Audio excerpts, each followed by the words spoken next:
Hello and very good morning to all our dear students. I hope you're doing fine and doing absolutely great. Today we are starting with our very new chapter, which is the corporate valuation. This is chapter number 12 as per your new course.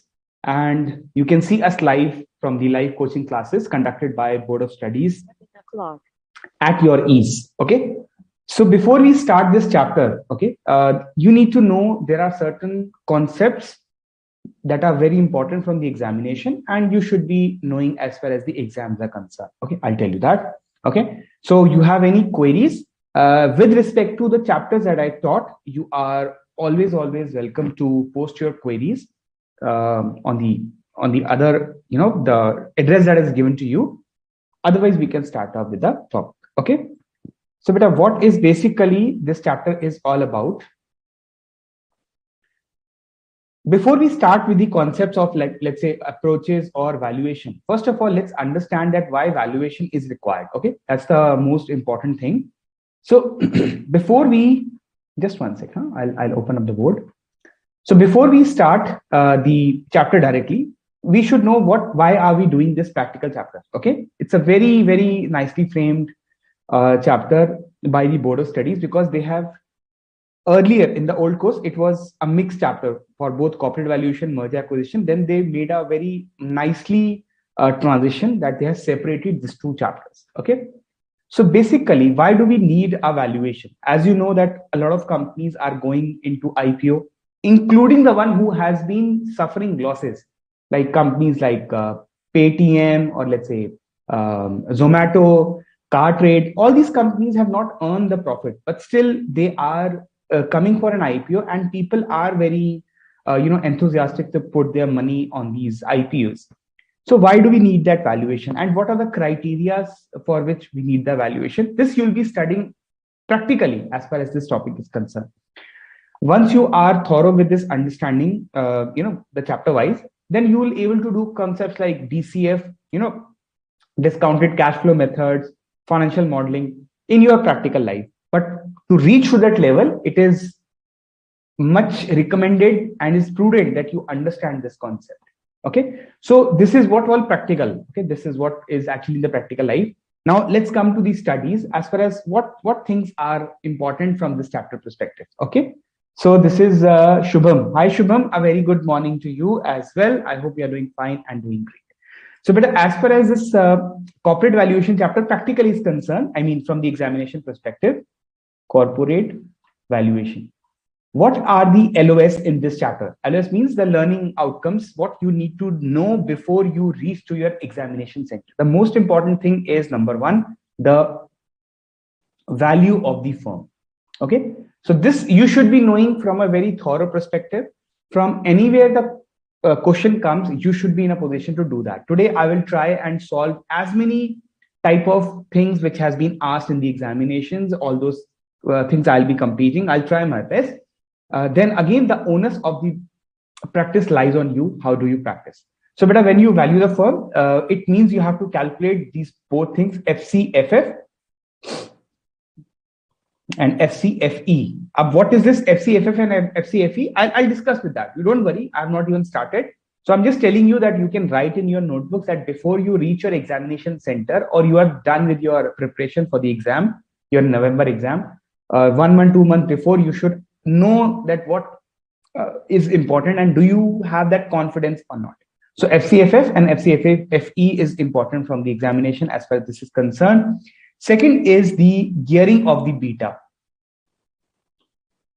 Okay, that is also a very important learning outcome. You should be knowing. You should not. You would not only be using learning this gearing of the beta in this chapter, but also I think you would have already studied in your earlier chapter as well. Okay, so it is an extension and again important. Number 3 is basically the concept of value of strategy. Okay, I'll just tell you what I'm trying to say. Value of the strategy, that whether merger or acquisition will be successful or not. But you would say, sir, this is the corporate valuation chapter. Yeah, this is a corporate valuation chapter. You will be studying the value of the strategy in the merger acquisition chapter from the another faculty, I think on Wednesday onwards. So this is also important from this perspective. That is, you will be studying the mergers and acquisition chapter. So for the timing, I will not be discussing this one. Okay. Now comes the third one, because this is just the other one. What I'll be discussing with you is a very important concept called as the economic value added. Again, this is a very easy concept, very easy concept, and you can able to score marks very easily if this concept comes in your examination. When will it come? I don't know. I'm not from the examination, so you should better be prepared for that. And number 5, in study material, our board of studies issued study material, a very nicely concept called as chop shop approach is given. Okay, I will see if I'll have time to cover up, but otherwise, to be very honest, it's very simple. The concept is very simple. The study material has framed very beautifully two examples, two illustrations, I would say rather. They've done it, they've done a tremendous work in that. So you can study that, and I'm sure you'll be able to understand from there itself. Otherwise, I'll also be covering up, nothing to worry.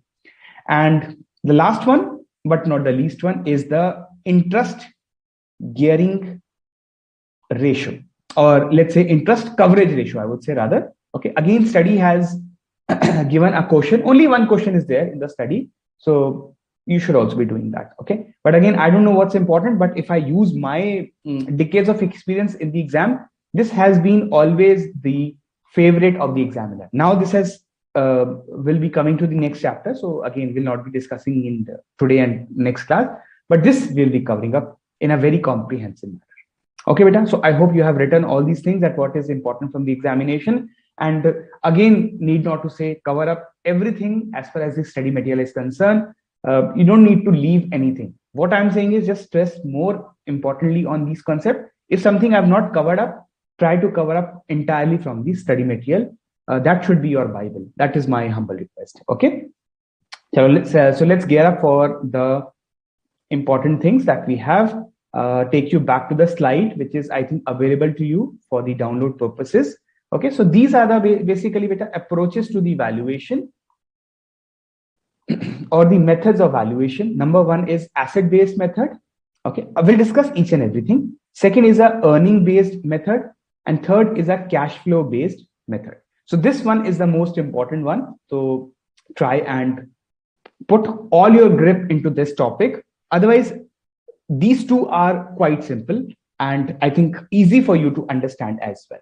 Okay, so what are these? Let's discuss without wasting any more time, because I can't see any of your query as of now. Okay, so beta, what does basically total asset valuation means? I mean, just think from your mind. Just apply your common sense, your logic, which works, I know, quite nicely. So what does basically asset-based valuation says?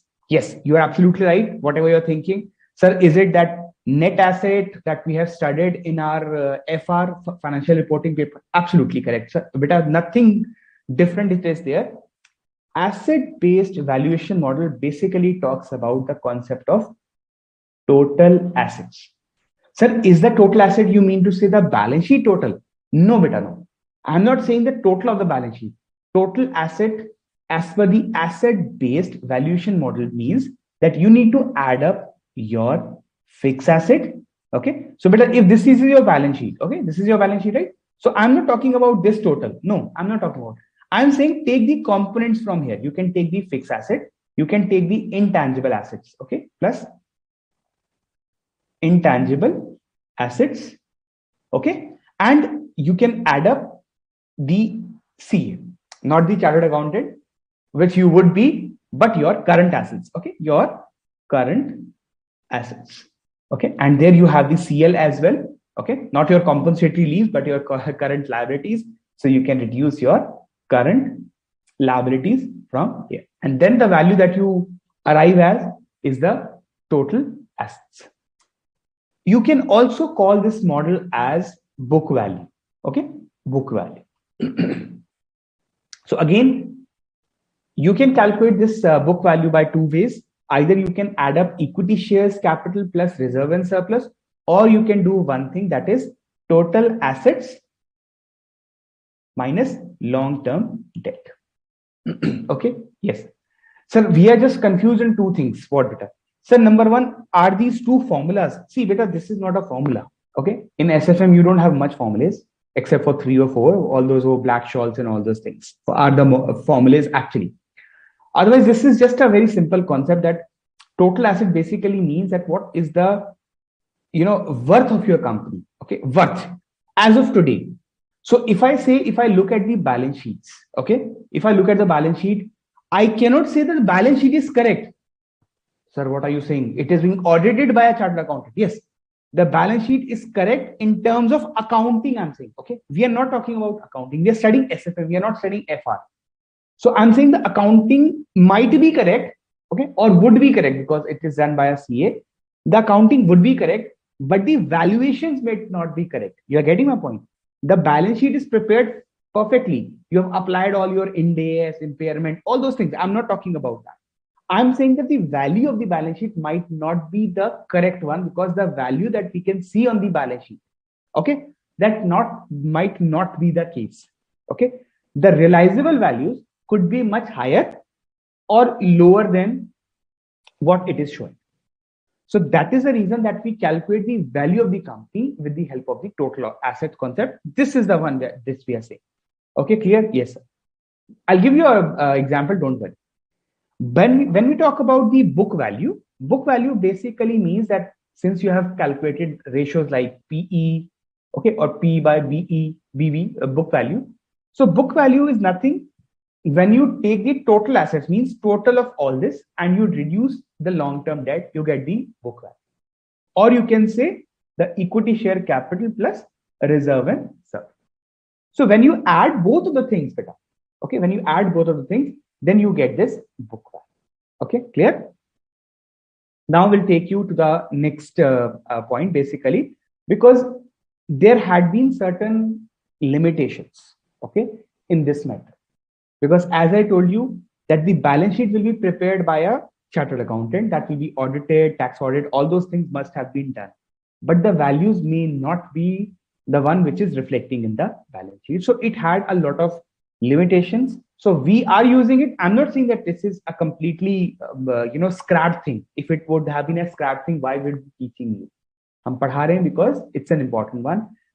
But it do not follow the future perspective. The value of your status today, I cannot say will be the same in next 5 years or 10 years. Today you are doing CA, then you'll become a CA and your value, your earning will be much higher than what is your current one. So similarly, it happens with the company. It's not just that if the company is not performing well today, or if the company is facing losses today, it will, repeatedly sustain the losses. It has the capability to cover up the losses and start generating profit.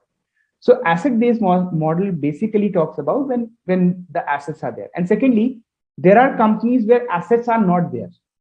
Okay, major assets are not there. If we talk about companies like Ola, okay, Zomato, what assets do they have? Only the work people, I mean, who are working for them, and the softwares and computers that they are doing.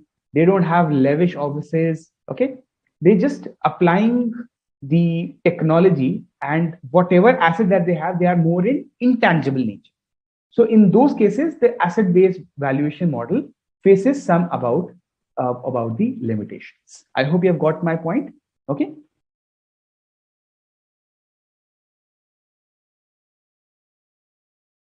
Okay, so this is the formula that I've already discussed it with you. And these are the basically the shortcomings which are there. Again, this is prepared from your study material, so you can always have a look. What I was trying to tell you is practically, let me just show you something. Okay, just 1 second. I'm making a balance sheet. Okay, so you will get my point, what I'm trying to tell you.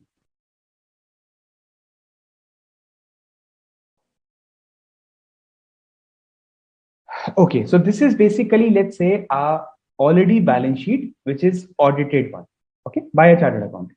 So again, we are not saying that he has done it incorrectly. He's done his best of the work. It's just that we're talking about the valuation. He has believed to take the WDV of the fixed asset from the previous year, but the value of that asset may not be the same, which is reflecting in the balance sheet. So we take it. Let's say we take some examples. Okay, so let's say we say there is a fixed asset which has a value of, let's say, 1,000 crore. Okay, intangible asset has a value of 200 crores. Okay, then you have debtors which has a value of, let's say, 300 crores. You have cash, say worth how much is there? 1200, 1500. So 250. Okay. So total is, let's say, 1750. And you have equity share capital, okay, of say 1000. You have reserve and surplus, say 500, which includes a revaluation reserve, okay, which include a revaluation reserve of 200 crores. You have a total of reserve and surplus of 500 crores, which has a revaluation reserve of 200. Okay, and then you have long-term debt, say 1500 ho gaya. Then you can say 200, and you have a current liability of 50. Okay, this balance sheet matches. Okay, so this is the balance sheet which is prepared by a chartered accountant. I'm not saying that this is incorrect. I'm saying the value might not be the one which is reflecting over there. So what could be the value? I can say that the fixed asset might need some impairments. So if I go to the market and sell these assets, I might not fetch $1,000, $1,000 crores, sorry, but 950 crores. It could be the value. These are nothing but your realizable value. Okay. So we don't see the balance sheet as per the as on basis, but on the realizable value. Okay. So maybe the intangible assets could be valued at 150 crores. The debtors could be valued at, say, 270 crores. And cash, obviously, it will be the same. How can it change? Okay. So I think total is coming out to 1620. Okay. And equity share capital will remain same for 1000.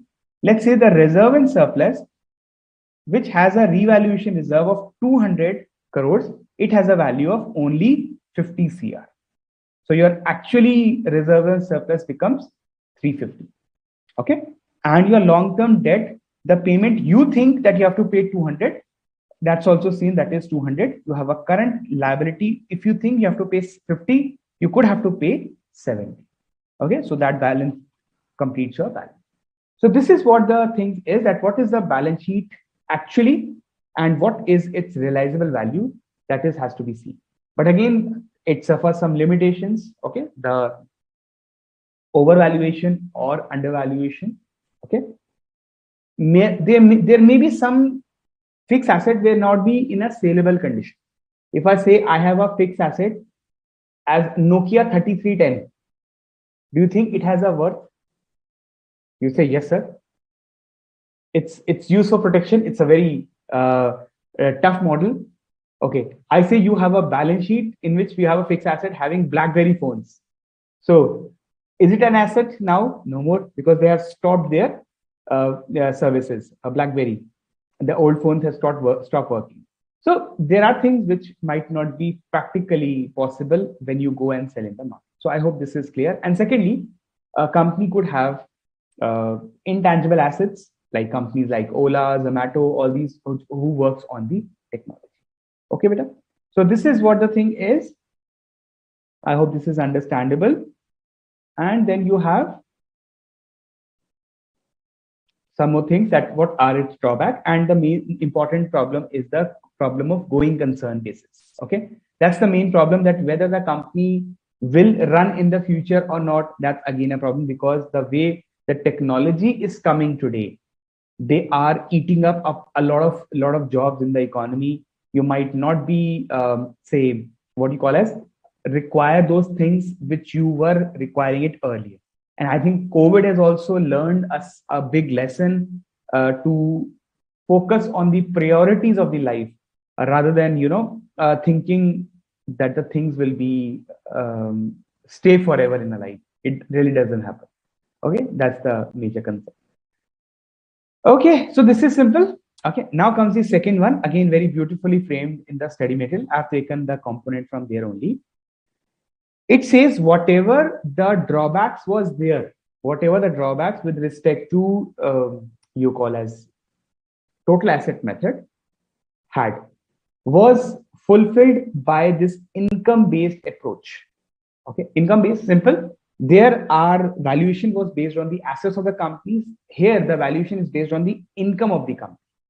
Okay, and how do we see what the earnings are? We calculate with the help of concept called earnings, or we present it as EBITDA. That is earning before interest, taxes, depreciation, and amortization. Because these are your non-cash expenditure, and again we take that. And here the important thing is the capitalization rate. That is the most important. Okay, which it says you can compute either using CAPM or the multiple approach. CAPM, as you know, you have been doing a lot of time in your C inter, you have already done RF plus beta, RM minus RF. Okay, let me give you a good hint from your examination perspective. Before I forget, wherever you find in your examination paper that RF is given by the examiner, that's a hint that the CAPM will be applied. Okay, just note it down. This will be really helpful for you. Okay, so this is generally being done. Okay, so now the examiner would give you the details with respect to the CAPM or the multiple approach will be required. Okay, how do we compute this? It's pretty simple. Again, I will not spend much time, more than 5 minutes, because I am sure you would also be requiring to understand the value of the firm, which is the most important one. Okay, so how can we do that, beta? A company has made a gross profit of 10 lakhs, having indirect expenses of 4 lakh. You are required to determine the earning value of the company as well as per share, assuming that you have a number of shares. How much? 1 lakh is there. You can further assume that these are the data which are related to CAP. Again, product from our study material, nicely framed. So with this, can we calculate the capitalization rate? Yes, sir. Okay, how do we calculate the capitalization rate? Here the components of CAPM has been given, so you can write 4.5% plus 0.9, sorry, 0.9, and 12 minus 4.5. Okay, so how much that will be computed? Okay, 12 minus 4.5, okay, into 0.9 and plus 4.5. So that comes out to be 11.25. So this will be our capitalization. Okay, beta, samajh mein aa raha hai? Till now it is very simple. Okay, it's like abhi tak we have not done anything technical. Okay, it's very simple. So you have got this rate, beta. So simply what we need to do is compute the EBITDA, EBITDA, which will be nothing but 10 minus 4, 6 lakh. Okay, and divided by this capitalization rate, which is 11.25%. Simple, beta, nothing tough. If you think that this is easy, credit to Board of Studies for their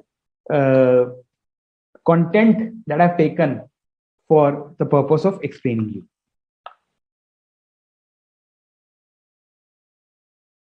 $53 is it coming? Okay, EBITDA. Okay, so this is not the EBITDA, this is this one. Okay, so let me write that list. EBITDA is this, and your earning value. Okay, that will be an appropriate term. Earning value.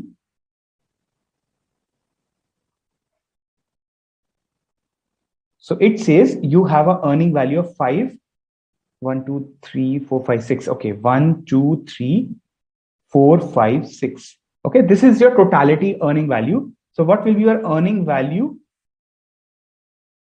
per share? Very simple, because the value is given as 1 lakh. So it becomes rupees 53.3.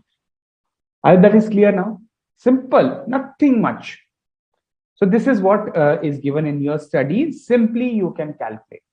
Now we are coming to the exam oriented, which is termed as the cash flow based approach. Okay. Again, no doubts. Study has explained this in a nice manner. Okay.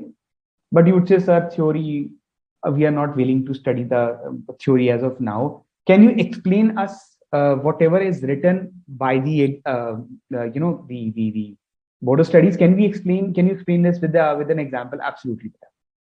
I will explain you with an example. Then you can start reading all these 5 steps to perform the DCF based valuation. Okay. So now we're talking about the cash flow based approach, what does this cash flow means? Now I'm coming to the exam oriented. Now you should be a little more attentive. Okay.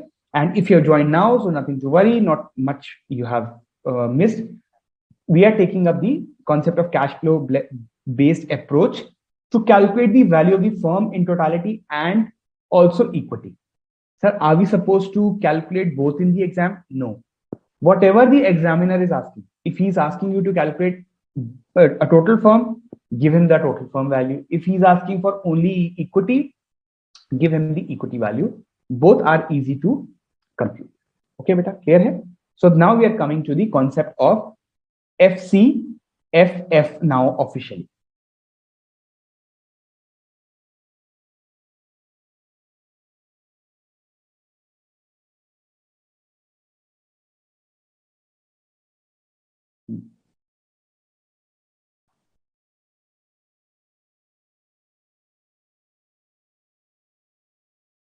Free cash flow to the firm or equity. Okay, so we can say cash flow approach.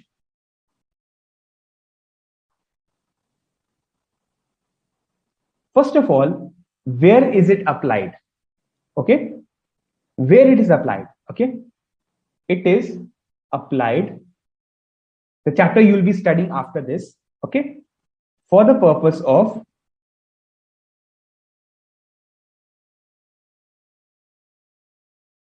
merger or acquisition. Okay, easy. Sir, what is merger acquisition? You will study in the next chapter. Okay, as of now, you understand something that you are merging, or you can use the concept of amalgamation that you have done it in your CA inter. I mean, something you amalgamate so that you can grow your business. So further timing, you can understand that. I mean, combining two businesses that creates some synergy. Okay, I think that will be well taught little later, but for as of now, combining two business when you see some synergy between them. Okay, clear? Second is the most important and the unique feature of this is that where company does not have the track record of paying dividends. Today, when we talk about companies, how much dividend have they paid? We just simply go to their website. We can see how much dividend payout they have given. But there are companies who are privately held. The amount of dividend that they have paid might be negligible or not have paid. So how do you value those companies? That is the most important. Okay. So calculation. So now I'm telling you the format which is given by the study material in the paragraph form or the bullet form. I'm explaining you how you can calculate in the exam. So remember this format. This components you will be requiring in the exam for the purpose of getting your answer correct. Okay. So calculation of free cash flow for firm. I'm talking for totality. Okay. FCFF. So first of all, beta, you have to see what is the sales by the company. Okay. As reduced by your variable cost. Okay. Or the marginal cost, whatever it is given to you. You will get your contribution. Okay. Then you will reduce your fixed cost. That will be excluding your depreciation. Okay. And then you can come at your then you come your depreciation. Sir, why you have segregated fixed cost and depreciation? Because better depreciation you have to add back. Okay, sir. I'll tell you the presentation now, then you can come to the figure of EBIT. Okay. Even if exam you are not calculating contribution or something, you can directly calculate EBIT also. I will be calculating EBIT directly in few questions. So nothing to worry. Okay. Then comes the tax. The rate will be given to you by the examiner and you will get a concept which is called as NOPAT.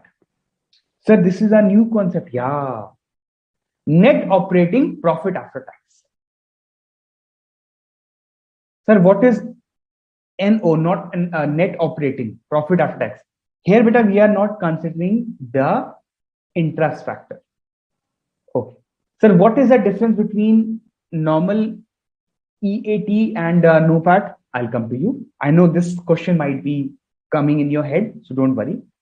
When you compute the NOPAT, you reduce your capital expenditure and depreciation together.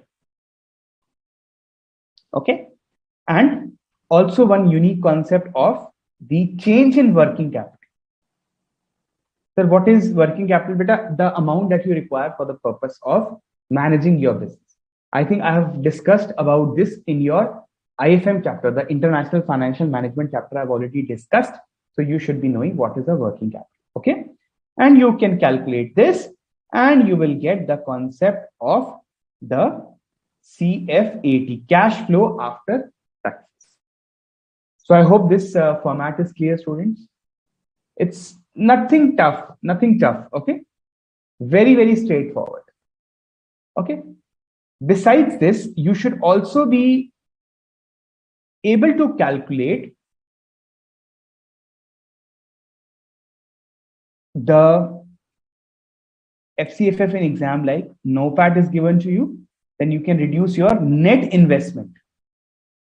Net investment. Sir, what is the net investment? I come to that. Okay. And then you will get your FCFF. Okay. This is also you are able to calculate that in the exam. Other way, what you can calculate is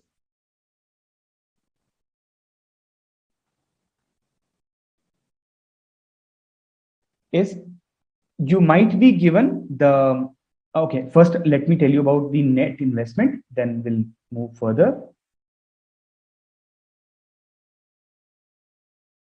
It's nothing but this concept, okay? Your capital expenditure, you reduce depreciation, okay? And you add working capital, okay? Change in working capital. Sir, why are we adding? But this minus become plus, okay? I hope this is clear. So NOPAT may say you are reducing capital expenditure and depreciation net of, and working capital change you are reducing from the NOPAT. But when you're required to calculate the net investment, okay, this one, so this minus become plus. So you will be adding the change in depreciation, then you will get your net investment amount. Okay. I hope this is clear. Okay. And last but not the least, you might be given in the exam as this NOPAT. Okay, this one. Okay. You will add back depreciation. Okay. You will reduce the capital expenditure and your change in working capital. Okay. Change in working capital and you will get your NOPAT. But majorly examiner is asking for either this format or either this format. Okay. So you might not be required to do in this manner. I hope the legibility is fine. Thank you, Sairam. He is such an intelligent boy. Wow. So Sairam is saying, sir, there's nothing to worry. The concept of NOPAT is also there in our costing. Maybe the paper number 5 you're talking about. So thank you so much. Since I'm not an expert in costing, so definitely I'm learning from you. In the next classes, I can say that this is the same concept that is, there in your costing as well. Okay, this is clear. Let me give you, this was a format. Let me give you an example. So let's say you have a EBITDA of, let's say, 6 lakh. Okay. Then you have, obviously EBITDA is calculated. So let's say you reduce tax at the rate of 30%, which is 1,80,000. So 4,20,000 becomes your NOPAT. The same concept that you've studied in your costing. Then you can add back the depreciation. So let's say your depreciation was 80,000. Just an example. So this becomes 5 lakh. Then you reduce your capital expenditure, say 1 lakh.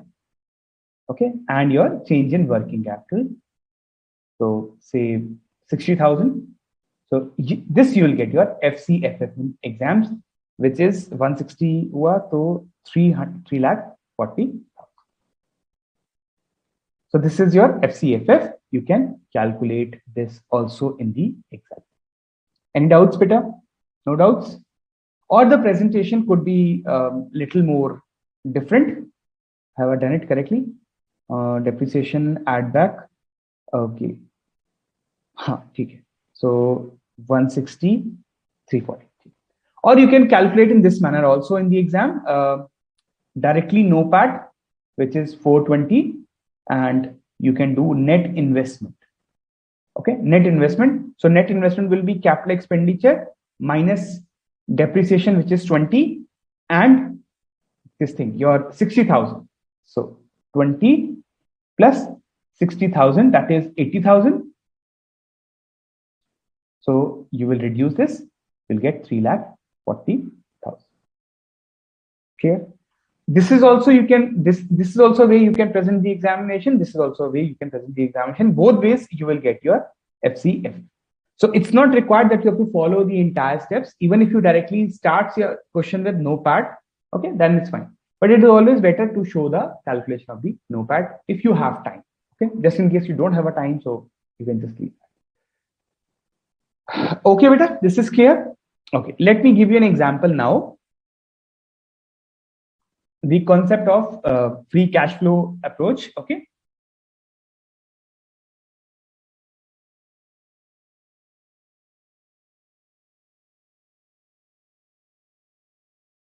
Okay, number one. So we are doing example number one. So let's say your sales are 3 lakh. Okay. Then you have some indirect expenses, say 1 lakh, simple. Okay. Then you have a depreciation of, let's say 40,000. Okay. Tax is 30%, and your capex is, let's say 60,000. Okay, higher than this. Increase in working capital is 20,000. So you will be required to calculate the FCFF in the exam. Can you calculate that? Yes, sir. It's easy. Yes, sir. So you can directly say what will be your EBIT. That will be 3 lakh minus 1 lakh minus 40,000. Okay, so 140. So 160.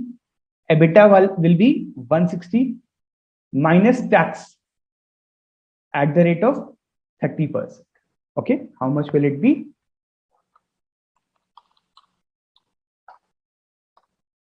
48,000.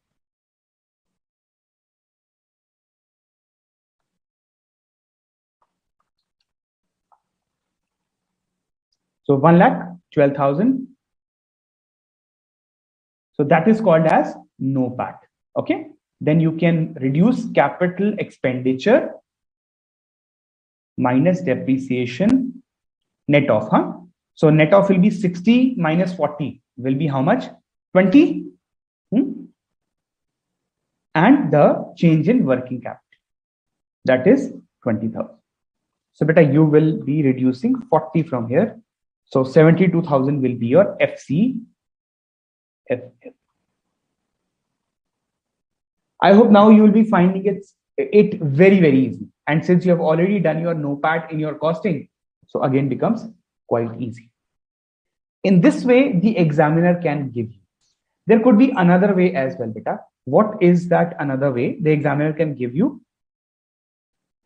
They might tell you in the exam, because there has been question where the examiner has done like this. What they have done is, it says the depreciation is say 50,000, tax is same 30%, and capital expenditure is also 50,000.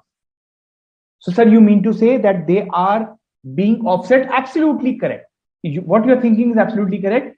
Both are being getting offset. Okay. So sir, how do we show that in exam? Yeah, I'll tell you how, if that is the case, how you can show it in the examination. I'll tell you. Okay, till here, everything gonna be same. Okay, so you can say that your NOPAT is 112, that is okay. This is nil. Okay, because they are getting offset with each other. So you can say directly nil over here, and then your figure will change, and the figure that you will arrive at will be, I think, 92,000, right? 92,000. Clear, everyone? I repeat, I'm saying the examiner might give you the same figure. Sir, how do you know that they could give you? Because there is a question similar to that in your study material, right? That both depreciation and capital expenditure are getting offset together. So in that case, you can just simply write nil and get your answer. Presentation is the most important thing in the exam, which I have been stressing, as you know, as far as the exams are concerned. Okay, clear? I hope no doubt in this. It's again a very simple one. Now we are coming to an important part. Okay. After this, we'll start with the assignment question as well. And I think we'll be doing, you can keep the assignment with you. We'll be starting with that after this question. Okay. Here's my pen. Yeah. Now see carefully with that. Let me divide this page because I will be requiring all these things. Yes. Okay.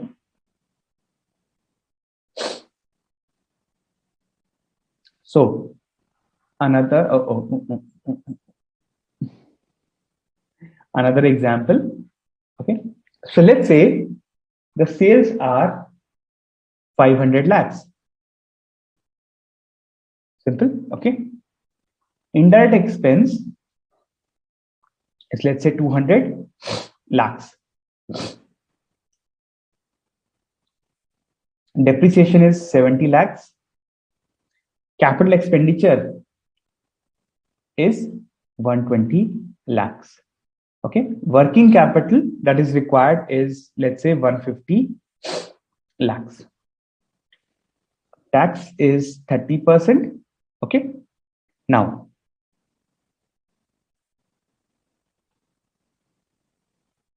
all components of free cash flow are expected to grow at the rate of, say, 8%. Okay. I mean, just example. Okay. Forever. This way it has come in the exam a lot many times. Okay. All components of free cash flow are expected to grow at 8% forever. Market value of debt is how much? Say 1200 crores. Okay. Overall cost of capital, which you call it as a WACC as well, weighted average cost of capital. Yes, that's the same. So we have forgotten how to calculate that. Then you have to go back to your CA Inter notebooks and see. Otherwise, I'll give you an example so that you can revise that again. Okay. So let's say overall cost of capital is 12%. You need to calculate the value of the firm. Okay.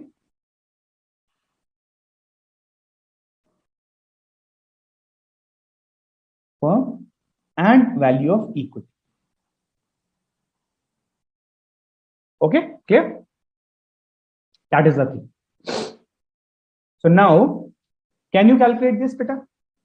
Simply, chalo. On the right hand side is the solution.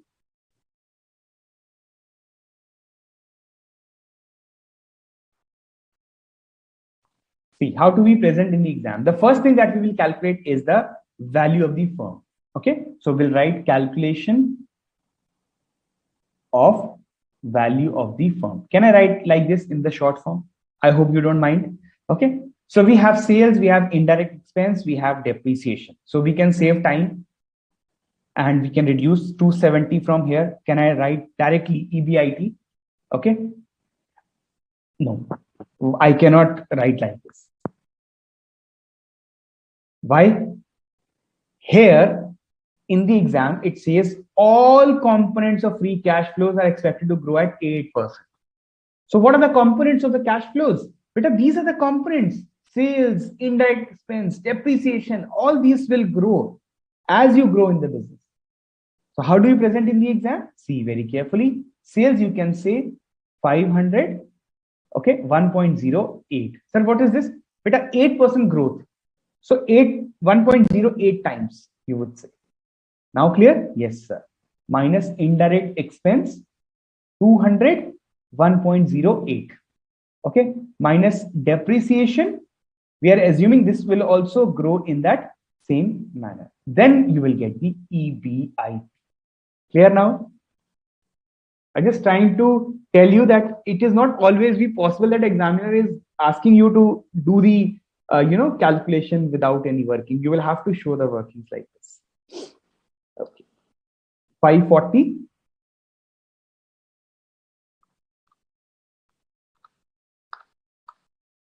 216 and 75.6. Okay, beta. So you'll get EBIT 248.4. Clear? No doubts? So now can you compute the NOPAT? Yes, sir. How do you compute the NOPAT? By reducing tax. What was the rate? 30%. Can I write directly 30% reduce kar? So 173.88. Okay. So this is what I get is the NOPAT. Clear? Yes, sir. Now what you have to do is reduce the capital expenditure minus the depreciation. So what is the capex? 120. So 120 ka 1.08 minus depreciation was 75.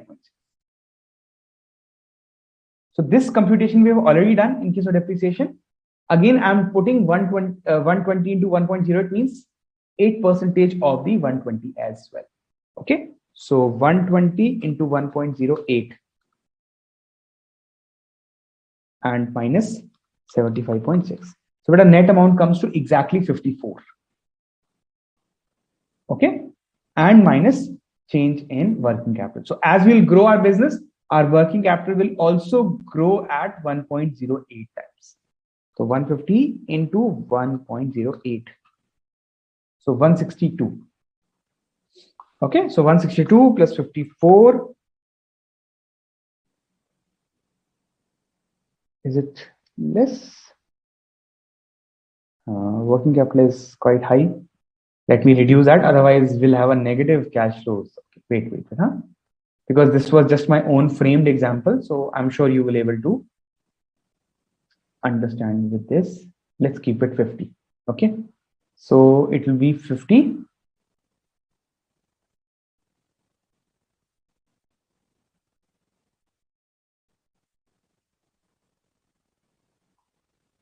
Okay, 50 and 50 into 1.08, 54. Okay, beta. So 54 and 54, that will be reduced by 173.8. So that comes out to be 65.8. Is it clear? So this is not the end, because this is what we got only FCFF 1. So what is this FCFF 1? Just like you must have done in your exam, D1, the next year dividend divided by KE minus D. You remember that formula, the Walton approach? You remember? So same way, this is also needs to be done, okay, like this. So I hope this is clear till here. The FCFF1 we call it. I mean the next year's cash flow from the firm, because it says the next year's is expected to grow at 6%. So is it clear, beta? You want to note it down? You can note it down. Not a problem. I'm doing just one calculation, okay? Because just in case something is required, okay? So 12 minus what is 8? Yeah, fine. Okay. So this is okay, beta. So what I'm doing is I am keeping it till here. Oops.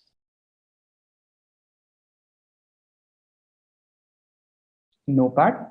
I'm rubbing the above part. Okay, so that you can understand. So how do we calculate the other various things?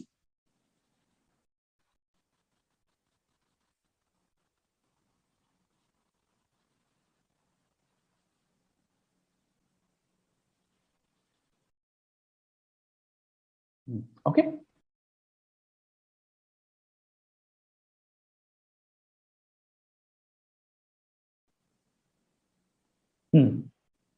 So now we can calculate the value of the firm as a whole. How do we calculate, beta? The formula will be FCFF1, this value, okay, divided by KO minus G. This you've already done in your Walters approach in your previous chapters. I mean, this is something which is not new. You're doing D1 upon, how do you use that D1? What is D1 basically? You're saying dividend DO into 1 plus growth divided by KO minus KE minus growth. This is how you're calculating. So in the same manner, you are doing like this as well. If you're not very comfortable what I've written, then you again have to do a lot of practice. It is very important from the exam, from that chapter. Okay. As of now, I'm doing the other thing. So what is the FCFF? I can say this is 65.8 divided by 12% minus 8%. So this comes out to be 1645. This is what I was checking, that whether it is coming out to that 65.8 divided by 4%. So 1645 is the value of the firm, beta, value of the firm. And when I reduce the value of the debt,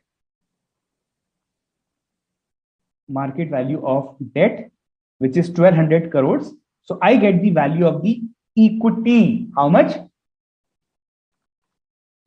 445 crores. I hope that this is clear. You have to be very, very sure with yourself, because whatever example that we have done is extremely important and has been asked a lot many times. But all grace to the study material, because we have questions similar to like this, which we will be doing right away. Okay. So you have any doubts, you can ask me. Otherwise, we can start with the assignment. I am showing you the assignment in the PDF format. Okay. Although you must have got it in your this thing, because it was not reflecting properly earlier. Just one second. Just one second. Huh? I'll show you the assignment.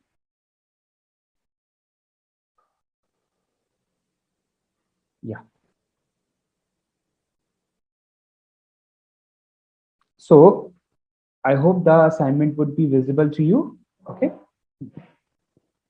Okay, beta. So this is what your assignment is, but we are not doing from question number 1. We'll be doing question number 4, which is similar to this. Okay. Yeah. So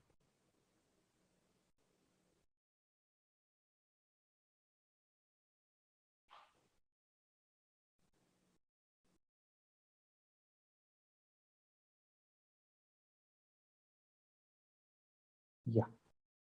Okay. So I am sure you must have read the questions which is uploaded on the website. Even if you couldn't find time, not a problem. Take about 2 minutes and I'll start doing it below over here. Okay. Mr. X, a financial analyst, okay, is required to value the business of PQR in terms of the future generating capacity. He projects the following cash flows as follows. In the year 1, the cash flow will be 1760, 480, 640, 860, 1170. It is further estimated that beyond year 5, the cash flow will perpetuate at a constant growth rate of 8% per annum. Okay, so similar, question which we have just discussed. Okay, nothing to worry. We'll do that. Mainly on account of inflation. the perpetual cash flow estimated to be 10,260 lakhs at the end of 5th year. This point I did not give you in my exam. Why? Because I was having less space. Huh? So that's the reason. What you are required to do is you have to calculate the value of the firm in terms of expected cash flows if the cost of capital of the firm is 20%. I gave you 12%. Similarly, it is. Sir, are we supposed to calculate in the exam? Yeah, you might have to calculate that in the exam. So, sir, are we have to go back to the concept of WACC? Absolutely. No, I mean, leverages on that. You have to study the concept of WACC. Okay, okay, this is second point. This is not very required as of now immediately, but we'll do it later. First, later means after first part. So first, as of now, we will start doing this one. Okay, I hope this is clear. So we can compute over here the value of the firm. Okay. Just one second.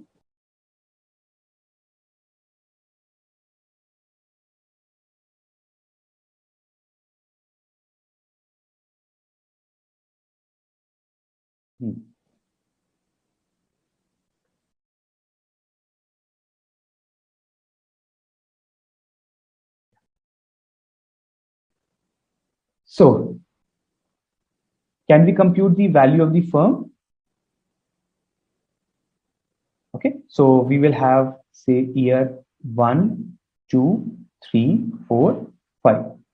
Okay, the values are given to you. You can see from here 1760, 480, 640, 860, and 1170. Okay, then you have a present value factor. Okay, which comes out to be, is it given? Oh, thankfully, wow, thanks to the study material, 0.833, 0.694, 0.579, 0.482, and 0.402. Okay, you will get the present value. ठीक है बेटा, यहाँ तक clear है? Is it clear till now? So can I do the total? It will save time. Okay, so 1760 into 0.833. 694. You can also just check, okay, if I made some mistake.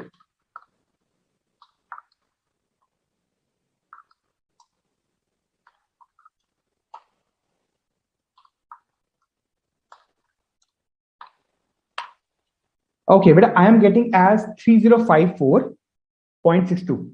Just check if this is the correct value. So you can say the total of this is 3054.62. Clear, beta? No doubts? It's just the calculation, nothing much. You have already done this a lot of times. Okay, clear? Okay. So can I say this is my cash flow up to year 5? This is easy. Okay. Written. Okay. So I can say the present value of cash flows up to year 5 is 3054.62. Done. Now I can say it says the perpetual cash flow is estimated to be 10,260 lakhs. Okay, at the end of year 5. So I can say this is my terminal value. Yes or no? This is my terminal value. Okay, so I can say the present value of terminal cash flow, okay, will be 10,260, and it will have a growth rate of 8% divided by 20% minus 8%. KO minus G. The example that we just did. Because unless and until I wouldn't have covered the example with you, you wouldn't have understood this particular question. Okay, so this is clear. So can we calculate this one? So 12% each. Huh?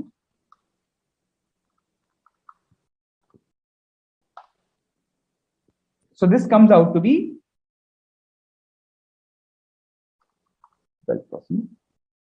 So 10,800, sorry, 10,200 into 1.08. So 16 or divide by 12%. So 91,800. Okay, 260. Okay, this is 260. Sorry, this is 260.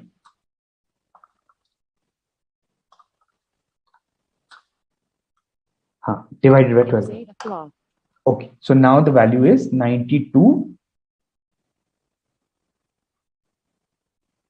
340.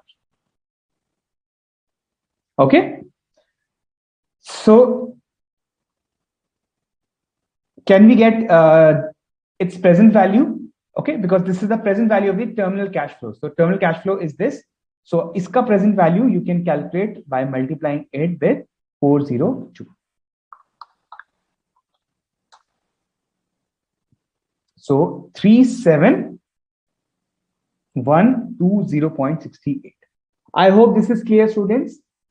If you're not comfortable with this, just in case, then you will also face a hurdle in your, I think, portfolio management chapter. Okay. Yeah. And security valuation as well. So you'll have to be very, very proficient with this working. And this is not a new formula. This you've already studied in your CA intern. So this is coming out from that. I generally assume that you don't remember the things in your CA intern because CA intern, sometimes we just do limited chapter and we pass through the CA final exam, CA intern exam. But in CA final, you have to do the entire course. So for that, you need to be very much sure. Okay, beta, this is clear. So you can get the total of this. Okay, let me change the color now. Total present value.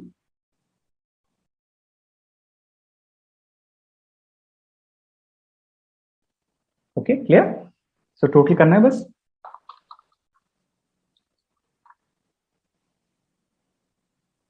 So you will get rupees 40,175.3 lakhs.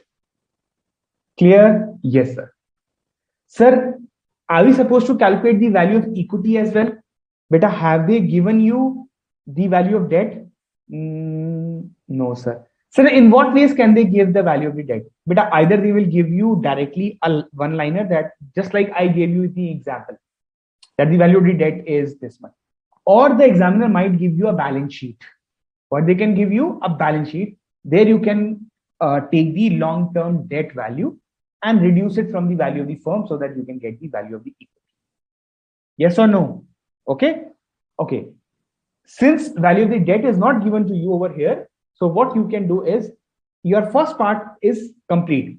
The value of the firm in terms of the expected cash flows is already clear. Now the second one. Okay, now the second point that they are asking that, okay, debt is given. Debt is given. The firm has an outstanding debt of 3620. That's why just I said you that either they can give you with the help of a single liner or they will give you a balance sheet. They're also given you the cash balance and calculate the shareholder. Hi Harshad, good morning. Why multiplying with 1.08 if we do get cash flow of 7 years? But this is end of 5 years. Okay. Okay, this is terminal cash flow. मैं यहाँ लिख देता हूँ. Harshad, only for you.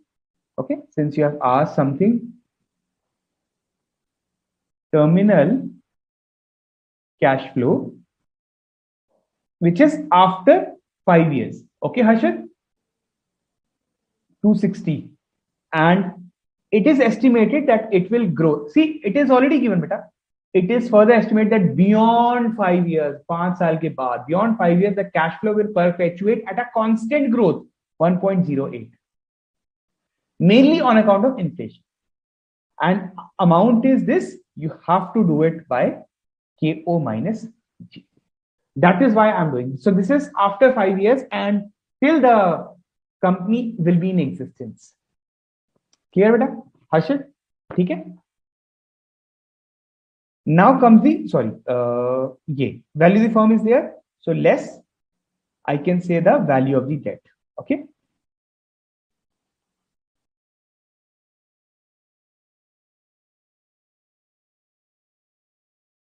3620.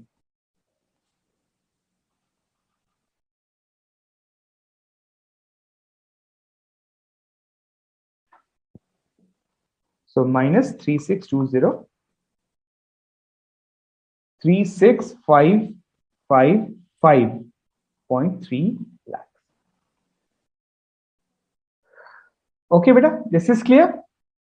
So this becomes the value of the equity.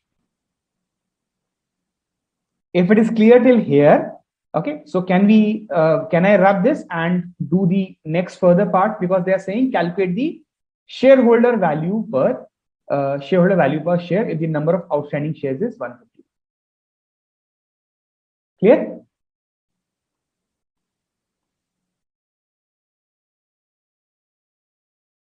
So calculation of shareholder value per share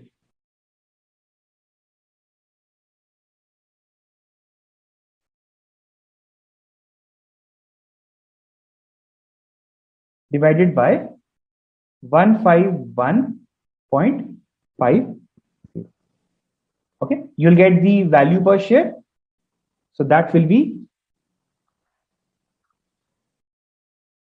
241.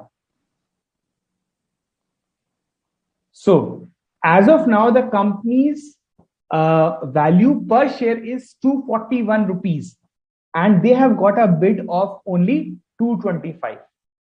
Means they will pay you 225 per share. Means the value that they will pay you, will be 225 into 151.50. That is the number of shares. Okay. So how much will they pay you? 225 into 151.5. So means they are valuing your company at 34087.5. Whereas you think that the value of your company, means not only company, the value of your equity is 36,555. So you tell me, is it a good offer? Okay, therefore the takeover bid of 225 per share is not a good offer. Okay, is not a good offer. Okay, as it provides a lower share value to the equity shareholders.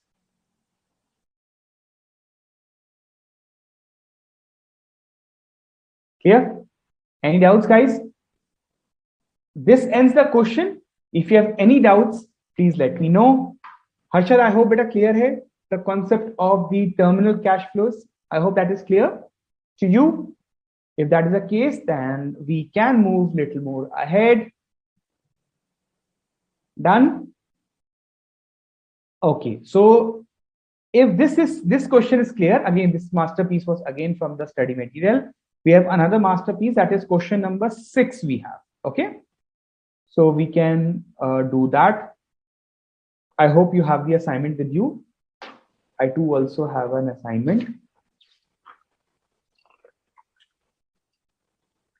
Okay.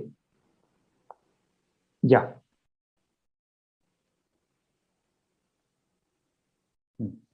So let's move on to question number 6. Okay. And you have any doubts, so let me know, beta, if it is okay. Okay. So let me take you to the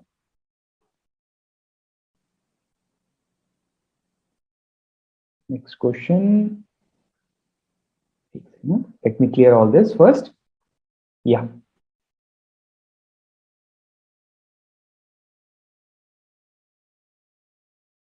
This is okay. This is question number 5. Sorry. Yeah. This is question number 6. Okay. So just read this and take your time. It's again a good, nice question from the study material. Following information is given with respect to WXY Limited, which is expected to grow at the rate of 20% per annum for the next 3 years. Okay. After which the growth will stabilize at 8%. Now, can you see the difference between question number 4, I guess, and question number 6? There it said that the growth will be only in case of the terminal cash flows. Okay, not any other ways out. Okay, here it says that the growth rate is 20% for the next 3 years. In what perspective? The entire everything, all those revenues, everything will be there. Okay, and after that, the growth will stabilize at 8% in the perpetuity. Okay, so revenues is given, COGS is given to you. It's a pen. So revenue is given, COGS is given, operating expenditure is given, capital expenditure, depreciation is given, which is included in the operating expenses, which is 600 crores. Here, okay. After this, during high growth period, revenues will grow. Revenue and earnings, both EBIT will grow at 20% per annum. Capital expenditure net of depreciation will grow at 15%. From 4 years onwards, that is the normal growth period, revenue and EBITDA will grow at 8%. Just read this line very carefully, beta, because it might be uncomfortable if you would have not studied it earlier. Okay, so it says that when we talk about first 3 years, the growth for revenue and EBITDA will be for 20%. Capex will be 15%. And after 4 years, this 20% will not remain 20%. This will stabilize at 8%. So quite easy. So we have to make our column as year 1, 2, and 3, and after year 3, or you can say the terminal value or year 4 onwards, whatever you want to write in exam. And the incremental capital expenditure will be offset. Kuch yaad aaya? Have you remember something? The concept of offsetting of the depreciation. The example that I discussed in the morning. I know it's still the morning, but still, I mean, the example that I discussed in the initial timing, same is the case. That the amount of incremental capital expenditure will be offsetted by the amount of depreciation. So during both high growth and normal growth period, the net working capital requirement will be 25% of the revenues. Okay, so weighted average cost of capital means overall cost of capital is given to you as 15%. Corporate tax rate is 30%. You need to calculate the value of the company using FCFF and WACC methodology. Okay, and these factors are given to you, so that's not a problem. So I hope this is clear, beta. There is no doubt. Can we start with this question?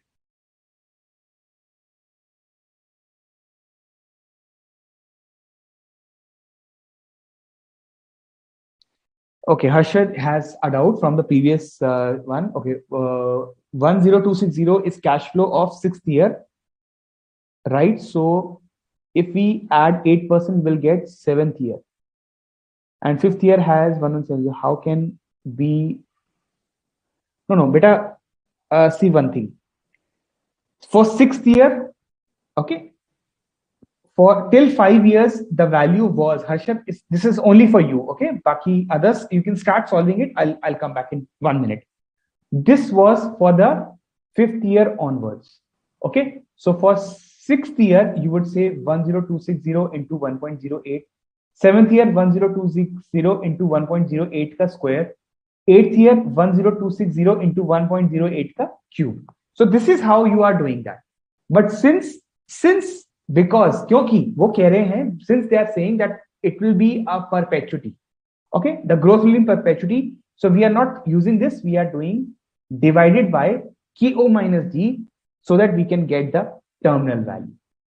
You are getting a point? We can get the terminal value today. That when we are saying progressively, it will keep moving in the same direction for how many years, we don't know.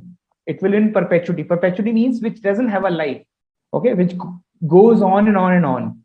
Okay, just like you have a perpetual bonds. Okay, you must have studied in your bond valuation, right? Perpetual bonds. So similarly, it keeps going. So you, as of now, to value that company, you need to arrive at the terminal value. Okay, clear? Okay, Harshad. So you can mark that question with you. You can do it again. Just in case you don't understand, I will come back again, not a problem. Okay, so for others, let's start calculating the things over here. Okay, chalo.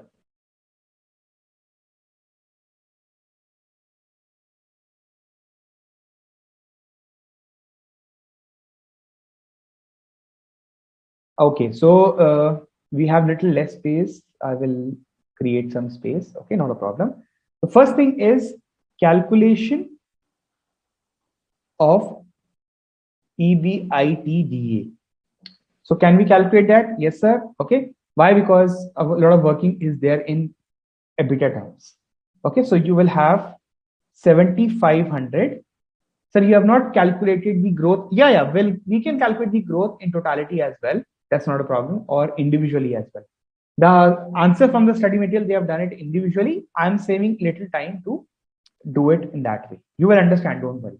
So as of now, the EBITDA is 7,500 minus 3,000 and minus 2,250. Okay, so that is coming out to be, and depreciation is included in the operating expense. Okay, so it will be 7,500 minus 3,000 minus 2,250. Okay, so you get 2,250 plus add back depreciation, that is 600, right? Okay, so your net is 150. Okay,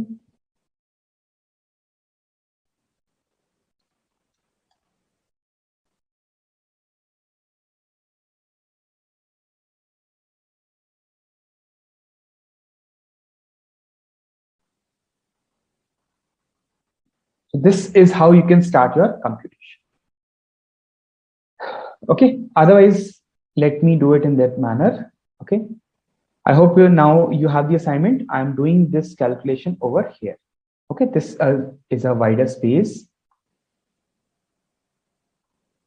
Yeah, okay, sure. So what we are doing, calculation of the FCFF.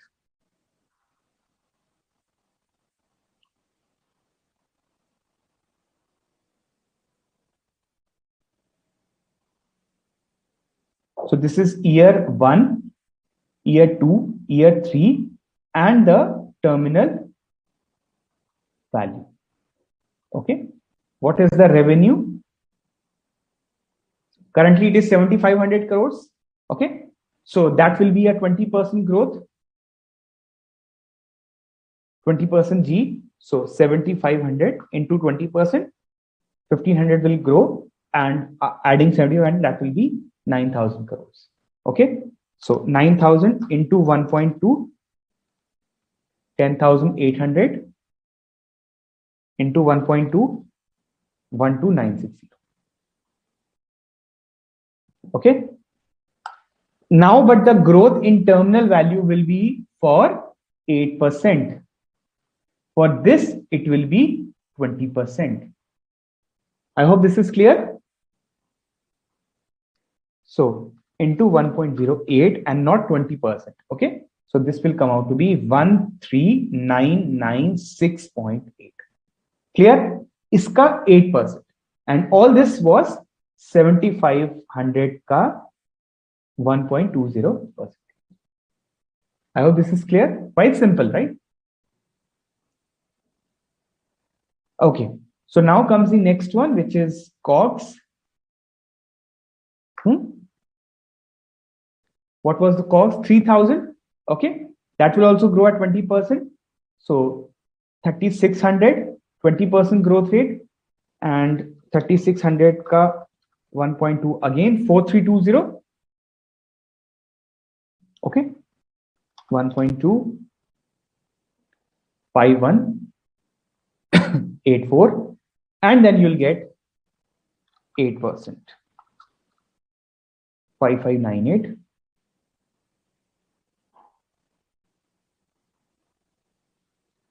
And you have operating expenses 2250, right? Okay, but there you will reduce the depreciation from it, because depreciation, it says that it is included. It says it is included in your operating expenses. So 600. So what you can do is you can reduce that. So operating expenses are 2250 minus 600. Okay, so 1650 and 1980.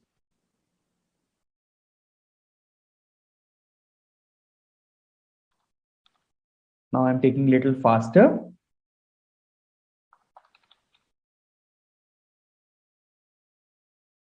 2851.20.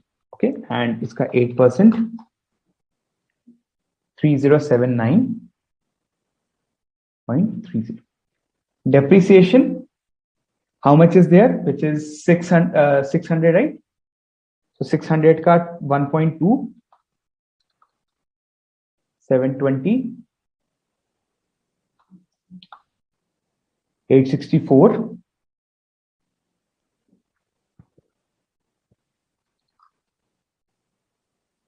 1036.8, and iska 8%, 1119.75 or 74. Not a problem. 74. Okay, beta. So till now you have done that. You will get your EBITDA.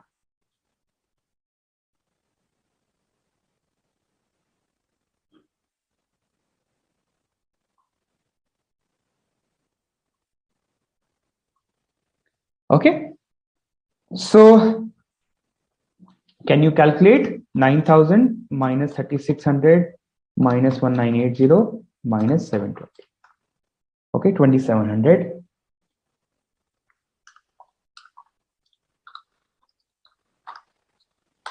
So 3240.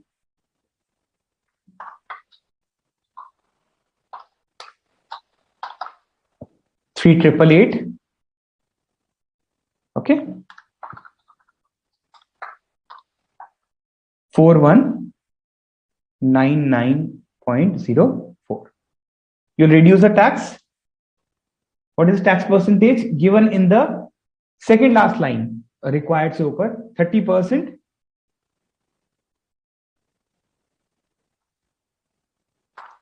So I'll do it directly. Okay, so we can calculate the when we directly do that, you get the concept of no PAT.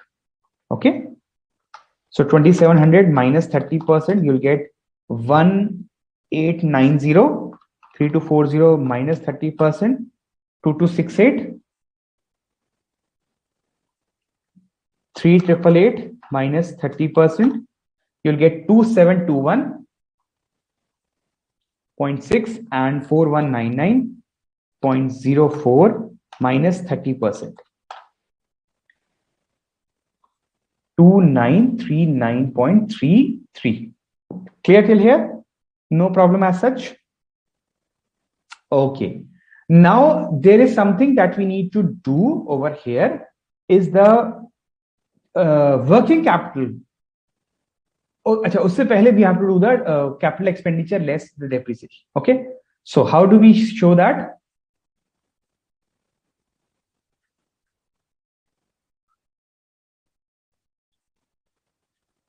Capital expenditure minus the depreciation. So the capital expenditure was 750. Okay, it was 750 crores given on the fourth paragraph. Okay, fourth line. 750 is your working capital. Sorry, capital expenditure. Sorry, capital expenditure is 750 crores. How do you show that in the exam? Let me just show you. Your depreciation is 720, right? And if 750 grows at 1.2, that is 900. 750 है ना 750 just one second 750 into 1.2. Capital expenditure will be offset by this. Okay.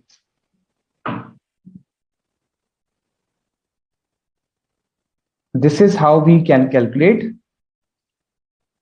172.50. Okay, the concept of the capital expenditure minus the depreciation. How do we compute that? I'll tell you simple way.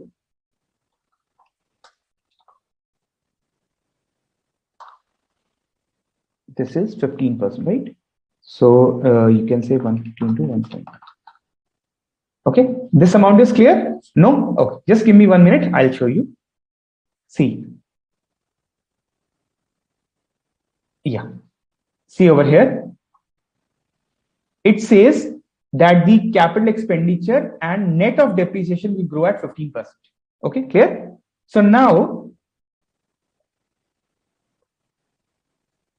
see, what is the difference between them? 750 and 600 is 150. Uska 1.15, 172.5. The growth in this case is not 20%. The growth in this case is 15%. So that is all. That is how we have done. I hope this is clear. Can you get the further values? Okay, now this is simple. 172.5 into 1.15. Further. Okay, so simply you can calculate all these things. Clear? So let's complete the table.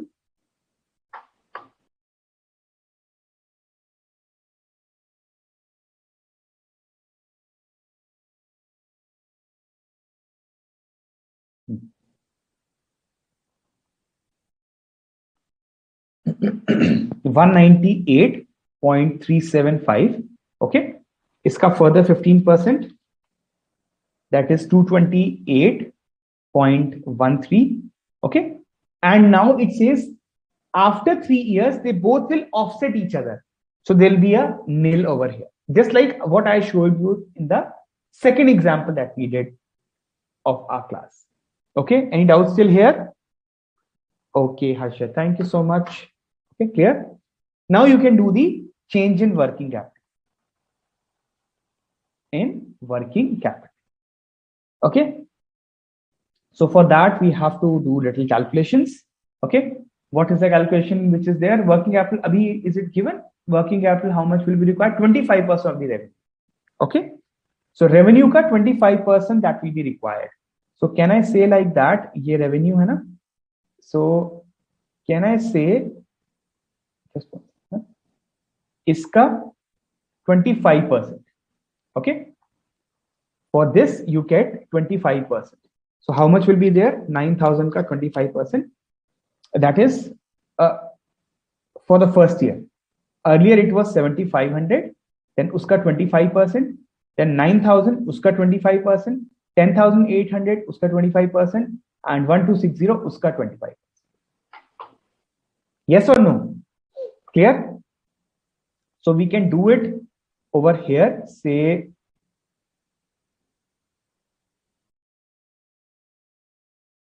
is it the paper over here? Okay, let me do it here. The change in working capital. So it was 7,500, 9,000, 10,800. Okay, and your 12,960.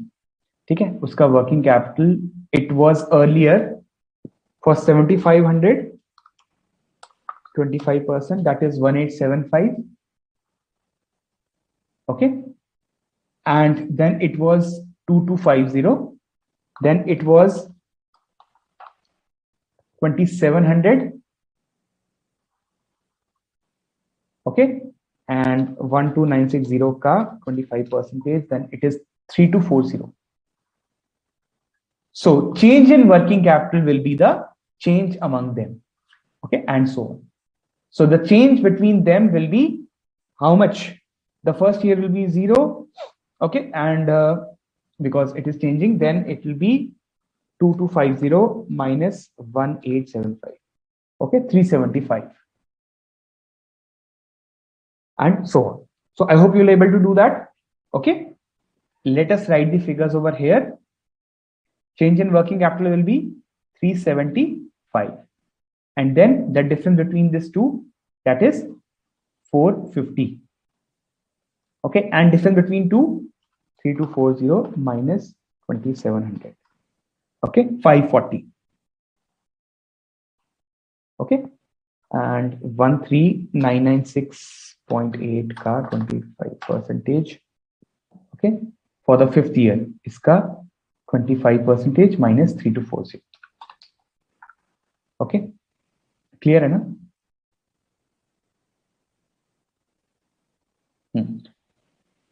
259.20. Okay, so you will get the FCFF, the final figure over here. Clear, guys? Change in working capital is clear. From 7,500 revenue, we move to 9,000, 9,009 to 10,800, 12,960, and 13,996. I just couldn't write here because for space comes, otherwise you can calculate this value as well. Quite simple. Clear enough? Okay. So now, can we get the FCFF from here? Absolutely, no doubt. 1890 minus all these thumb jumps, so we'll get the final value. Let me calculate this for you. You don't need to worry. Okay, so that comes out to be 1342.50. Okay, I'll put it in memory. 2268 minus 198.375 minus 450. 1619. 625. Memory 2721.6 minus 228.13 minus 540. Okay, 1953.47. Okay, and the last one. Okay, so capex is not there, so directly you can write 2939.33 minus 259.2. So that comes out to be 2680.13. Okay, beta, clear till here? So the total of all these means the 3 years is coming out to be, I'll just do the present value of that. I hope you now remember these figures. Can we do the present value calculation? Okay, of this.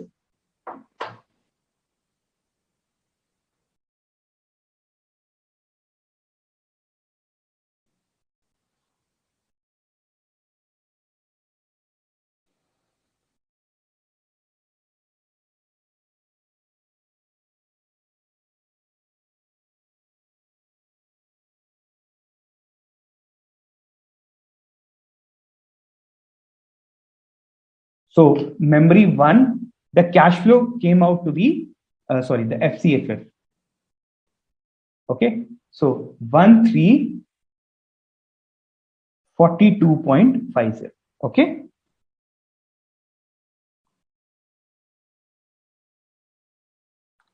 Second one, 1619.52 and 1953.47. So present value is given.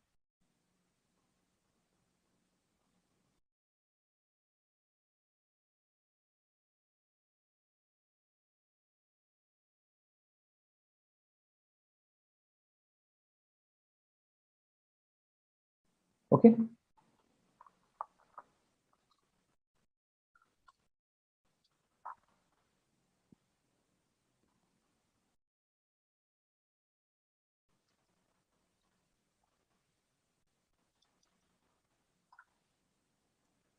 So 1224.5, okay, and 1953.47 into 0.657. Okay, so this is simple calculation. We have not went to the hard part of it. Hard part means little higher calculation.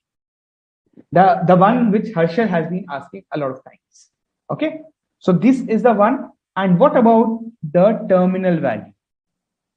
Okay, that is the most important part. So how do we calculate the terminal value? That is quite evident over here. Okay, so the fourth memory value, okay, was, otherwise we'll just search.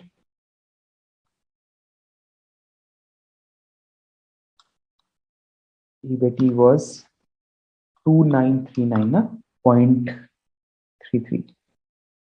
29 minus working capital was 259.2. Yeah, it was 2680. So 2680.13.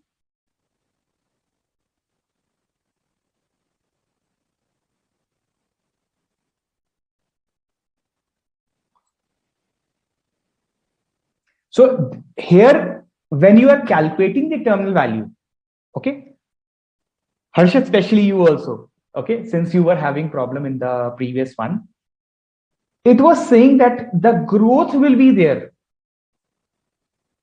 in that case, okay. So the impact of growth we've already taken. So this is already our FCFF1. So we don't need to do it again, multiply by 1.0 because we already calculated all this terminal value at 8% growth rate already. Okay, so we will reduce the WACC minus the growth, which is 8%. And then we'll do the present value of it. Okay, clear? It should have been little ahead. I mean, इसके ऊपर होना चाहिए था, एक minute, so that we can take the present value of that. Okay, so it was 268. So 2680.13 divided by 15% minus 8%. So this was 6575. Okay, so this comes out to be how much divided by 7%. Okay, so 38287.57 multiply by 0.6575. So that comes out to be how much? 25,174.07. Okay, clear? So you can do the total of them. Plus 1284.4 plus 1224.5 plus 1167.43. So that comes out to be 28850.40. Very simple. Nothing tough in this. Okay, very simple. Clear? No doubts?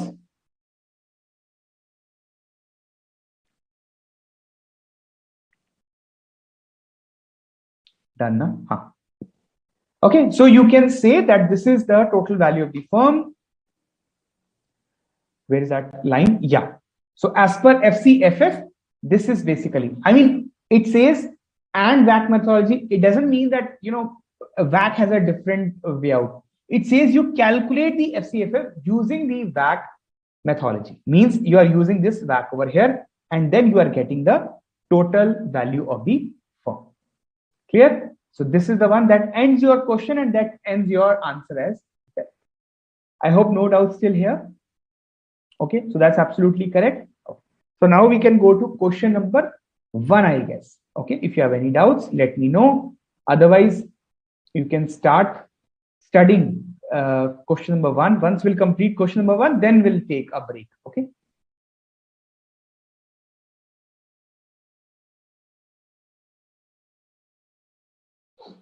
Okay, this one.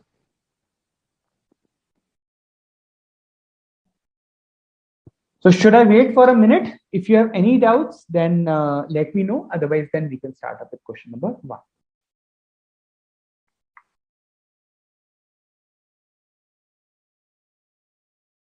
Yeah, Harshad. We are not multiplying with 1.15 because it's of 5th year, 4th year, right? Absolutely correct. 4th year onwards. Okay. Multiplying one in the 5th because it is the multiplying because it is the 4th. Yes.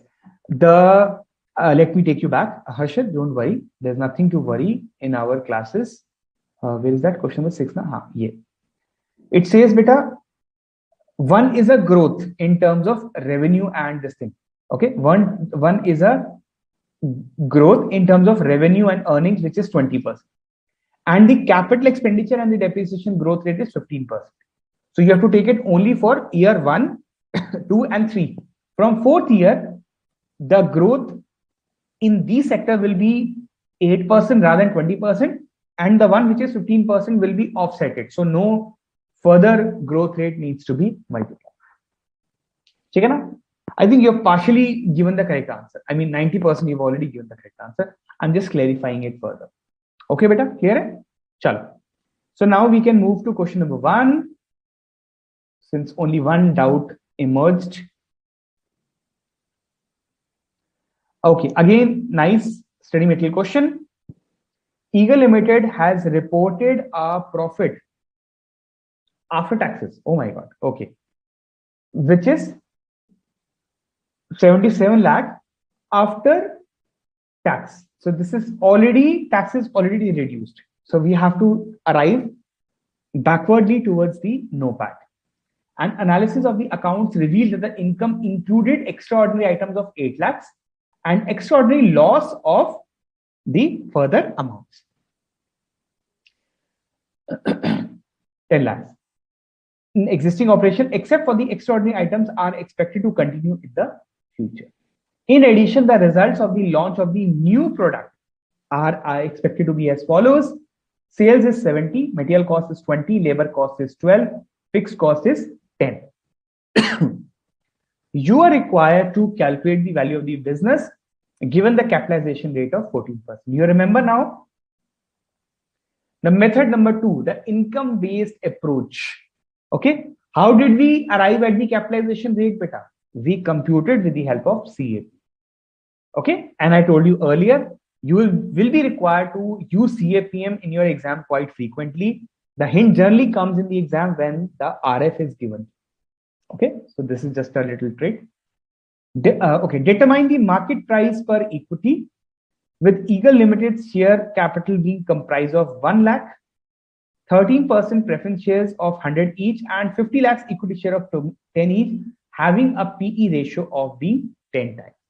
So I hope you remember the formula of PE, world's easiest formula, because the name has the formula. PE is nothing but your current market price by earning per share. So this is the PE ratio.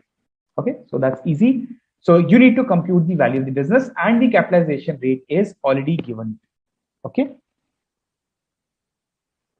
Okay, one question from Sairam, sir, while solving term value, why we have taken denominator KO minus G. Okay.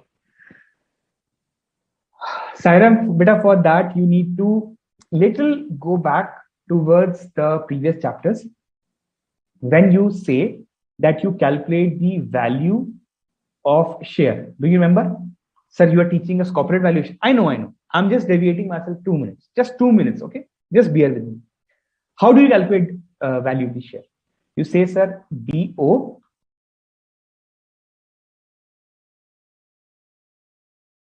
by KE minus G. This is what you've studied.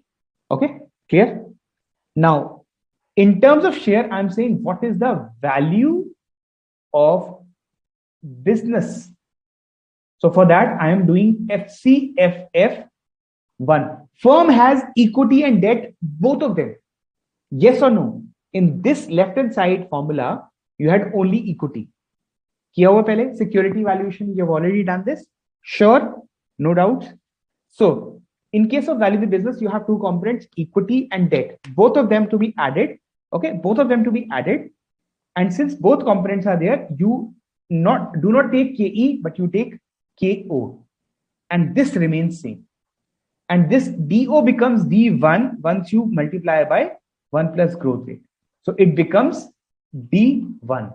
So this becomes FCFF1 and KO minus Z. I have just concept is same. So I am presuming that you know this concept, which is there on your left-hand side, this one. If you have the mastery on this, you will understand this as well. Okay, just replacement of the figures, otherwise no new concept is there. Okay, Sairam beta, is it clear? Please do let me know if that is clear. Even if it is not clear, I'll do it then. Okay, so shall we start with this question? Then we have to take a break also, hai na? So let's start this. So first we'll calculate the fair market price of the company, then only we'll able to do that. Okay, so how do we solve this question?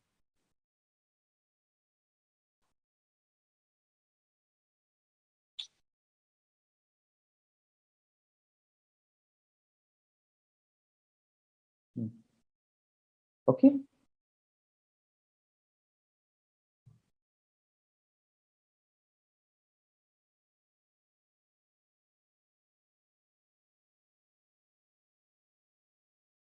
So how do we calculate the value of business? Value of business as per income approach that we studied is nothing but your PAT divided by the capitalization rate. Okay, so PAT will be required, the main thing. Okay, here we are not doing the other thing, we are now using the income approach. Okay, so PAT by capitalization rate, and then we can do that. So first we will calculate the PAT after incorporating the extraordinary items and all those things. So PBT 77 by 70%, because it represents already a tax amount. Okay, 77. So the profit before tax must have been 110. Welcome, Sairam. So nice of you. Thank you so much. Thank you so much. Lovely. Okay, so PBT is clear. It includes the taxes. Okay, minus extraordinary items, income will be reduced by 8, extraordinary expense will be added by 10. So you will get PBT, profit before tax, on a proper note. That will be, I think, 112. Clear? So this is your existing project PBT. So I'll write it here so that I don't forget it. PBT from existing is how much? 112. Okay, clear everything.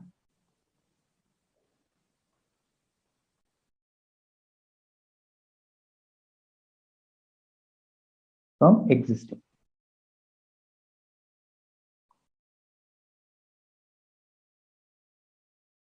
And your this thing, sales minus material minus labor minus fixed cost. So from the new project, it is coming out to be 32, 42, 28. Okay, so PBT from new products is 28. Okay, this minus this. Okay, so 140 less tax at the rate of, what is the rate? Okay, अच्छा, first line में given. Okay, ठीक है, 30%. I think 42, right? 42. And 98 will be the total PAT. Yes or no? Easy, na? Not a big thing. Clear to everyone? So there are two things. One is the existing business, for which we have already adjusted the I was looking at Shubham's answer. Thank you so much, Shubham. Yeah, so the firm has two businesses. One is existing business, which has some extraordinary items.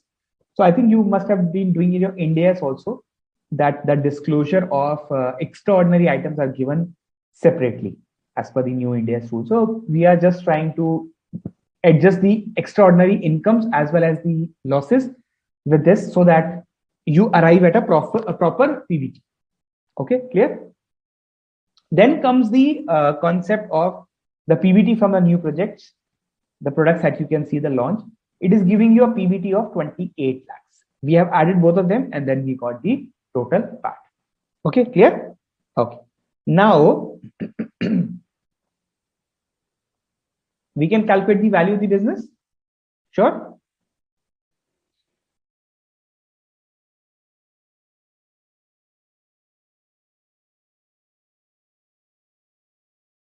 PAT in total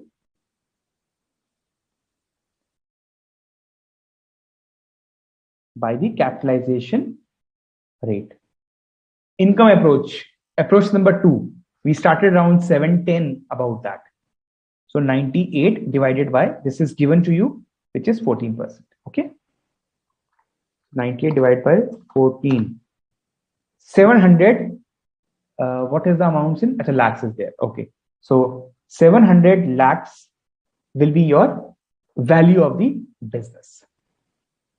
So that calculates our first requirement, the value of the business. Is it clear, Vita? No doubts? Okay. Now you have to calculate second thing, determine the market price per equity shares, wherein the share capital comprise of, it says they have a preference share of 13%, comprise of 1 lakh shares. Okay, so value is 1 lakh into 100 each, and you have equity shares of 50 lakh and rupees 10 each. 3 zeros, 2 zeros, 3 zeros, 2 zeros. Okay, not a problem. Okay, this is what the existing situation is. We have done the part number 1. The value of the business is 700 lakhs using the capitalization rate. This is nothing but your income approach. The valuation part number 2. Okay, clear? Okay, now comes the market price per equity share. So let's calculate that.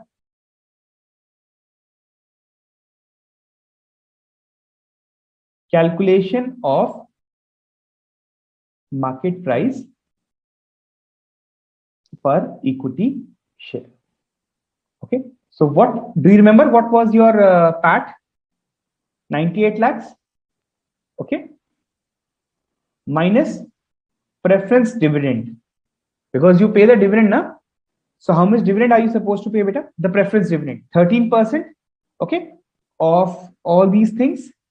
So it will come out to be, just 1 second, 1 lakh with 100. Then you have 13%. So 13 lakhs.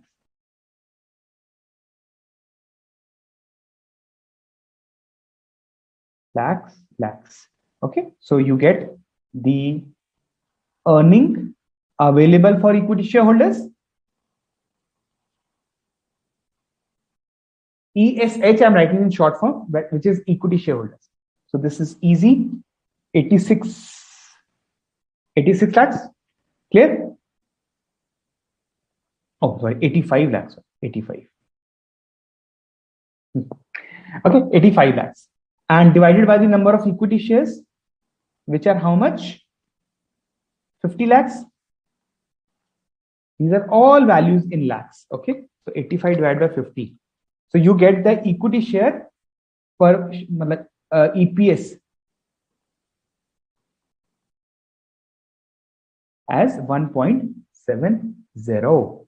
Okay, so this is EPS. And what is the market price? We have to use the P by E is equals to 10. Okay, so E we have already, that is 1.7. Can we get price when we cross multiply it? Okay.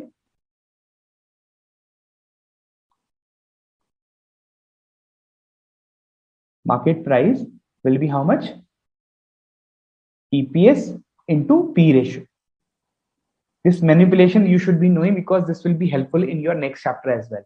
That is the mergers and acquisition. A lot of questions you'll be using with this form. 1.70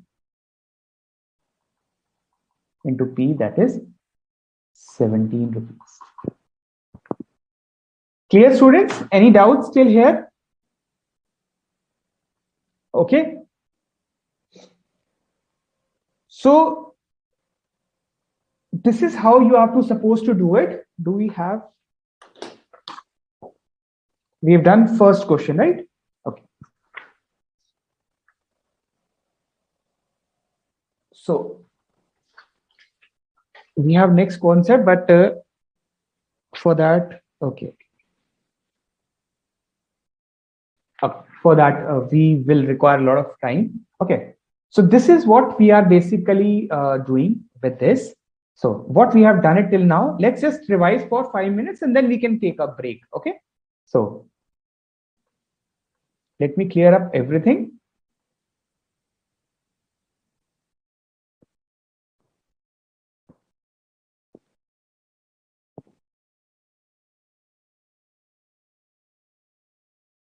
So revision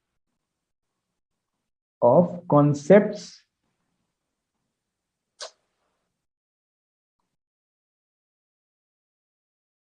covered till now.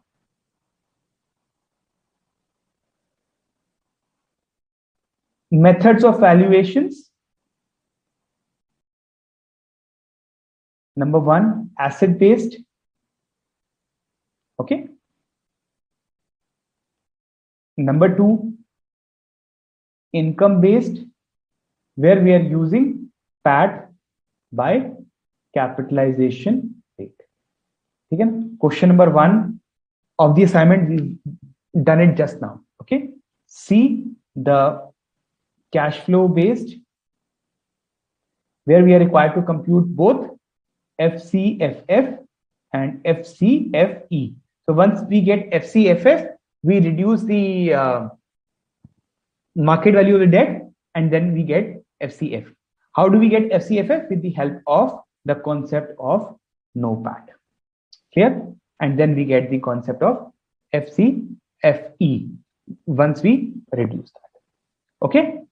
And the questions that we have covered is question number, I think first we have done it, question number 6, right? Just a second.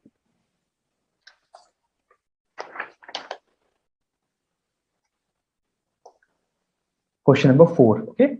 Question number 4, question number 6 we have done, and then question number 1 now. Okay. So post break, what we'll be studying is the concept of a very important thing. Okay. When you would have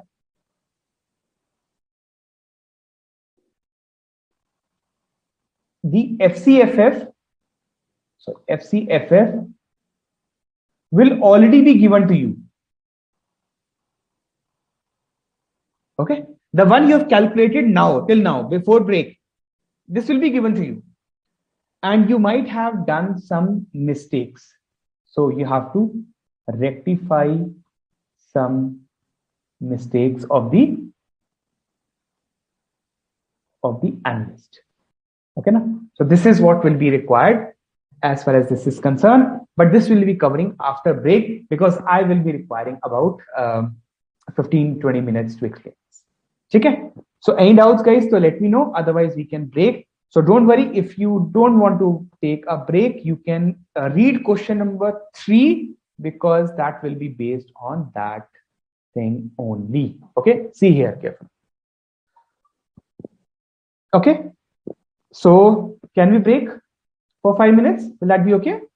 Now, as you can see, we have a question, but before doing that question, we will have to solve something else. Okay. What is there? Let me just give it to you. Just 1 second. Yeah. Yeah. Okay. So see, beta, before we start with this question, okay, we will have to study something where there could be a possibility that the analyst have done some mistakes. Okay. How the question can come? Let me just frame the question for you. So just one thing. Yeah. So see, it could be possible that examiner has given you that KE is equals to 15%, KD is equals to say 7%. Again, all examples. The value of the firm is 500 lakhs. So the value that you are calculating, okay, that you have been calculating, it might be given it to you. The growth rate is also given, say 5%. Okay, 15 will be much higher. Let's take it 5. Okay, let's take it conservatively. And your FCFF 1 is equals to 30. So since I think Sairam had been asking this calculation, so I think now he must have been a champion to understand that why we use that logic of using that formula. And now not only him, the entire class will able to use that formula for the purpose of getting our value. Okay, what the examiner can give you, he says the market value of equity is 3 times the book value of weight of equity. Okay, So this could be the thing.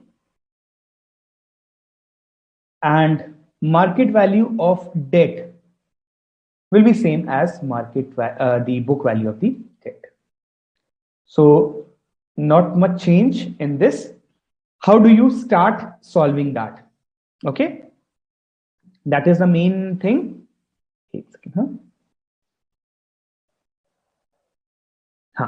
So how do you start? How can you start? Simple. As you now already aware of your formula, right? Now you're already aware of the formula that value of the firm is equals to FCFF1 by KO minus G. Okay, already aware. So we can use this. So 500 will come on the LHS, means left hand side. FCFF1 is 30. KO is not given. Okay, so KE and KD is given to you. So what we need to do is, first we have to calculate the overall cost of capital.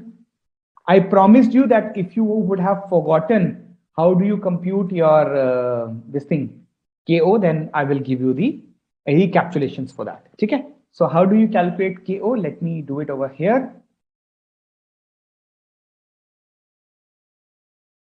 KO is KE into the weight of equity plus KD into the weight of debt. Okay.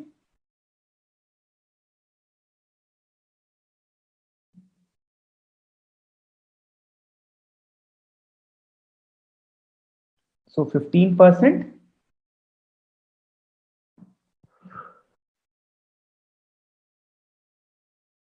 into, as of now, the weight of equity is, okay, I mean, we have other values. Why are we using this? Okay, wait. We'll use this value. Don't worry. Yeah, when we have the other values, why are we doing it? Okay, we'll get the KO from here. Okay, just wait. Sorry, KO minus G. So KO we need, G is given to us as 5%. So we can get from KO from here. We will use this formula that I just wrote on the left hand side, right hand side, for the purpose of calculating the correct weights. Okay. Now, KO can we get? So 500 KO minus 500 ka 5%. Okay, how much will be there? 25, and that will be 30.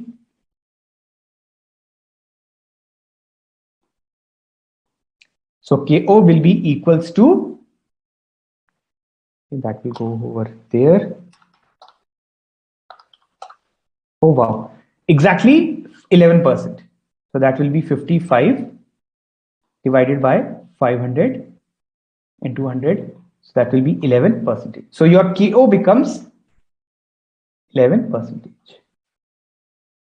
Is it clear, beta? Now we'll be using that formula. Because it's my own example, so I was just thinking that where did we struck? Okay, why are we calculating that? So this KO is clear. Okay, yeah. So now what we'll do is we'll take the correct weights out here.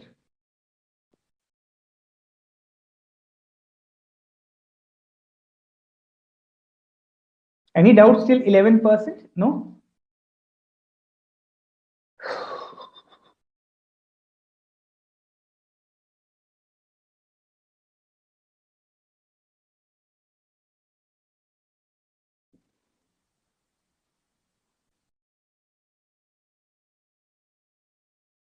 Okay.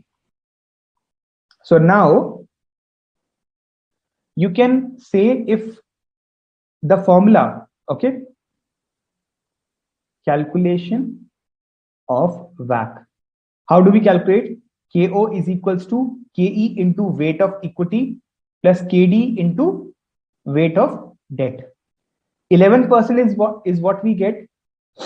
15% is what is given to us into weight of equity plus KD is given to us, that is 7%, into C, weight of debt. weight of equity plus weight of debt is equals to 1. So I can say weight of debt is equals to 1 minus weight of equity. Yes or no? This and this will go over here. Mathematics, simple mathematics. This will go over here. Okay, so weight of equity. This will be 15 WE plus 7 minus 7 WE equals to 11. So this becomes 18 is equals to, is it 8? No, not 18. Achha, that's really minus. Sorry. Minus ho jayega na. So 11 minus 7, this plus becomes minus. So 4 is equals to 8 WE. So I can say, therefore, weight of equity is equals to 0.5 C. And similarly, weight of debt will be 0.5 C. But that not ends our question over here. Okay, that not, it doesn't ends the question here. So weight of this is clear. Okay, so weight of equity is 0.5. It says the market value of the equity is 3 times the book value of the weight of the equity. This is the bit of book value. Okay, so therefore the market value of equity is 3 times the book value, which is 1.5. And the debt is 0.5. So that remains same. Market value of debt will be 0.5. Now, I know everybody would have understood this step. Have you understood this step or not? That is the most important. Because a lot of students make a mistake that they take 50% as the weight. No, beta. This is just the book value. We have to compute the market value. We always calculate KO with the help of the market value. The overall cost of capital is computed with the help of the market value and not the book value. I think in CA Inter, the very first question that you did for WACC, the capital structure chapter, it asked you to calculate WACC with both book values and market values. If you don't remember, see the CA Inter book. Okay, so here we have to compute the market value. So market value is 3 times the book value. So it means the market value becomes 1.5 times and debt is 0.5 times. So with that, we can calculate the cost of capital properly. Okay, clear till here? Okay, 0.5 and this thing is clear. Sure. So now calculation of the correct WACC. Okay, because the analyst has taken the wrong weights. So now we have to compute the correct one.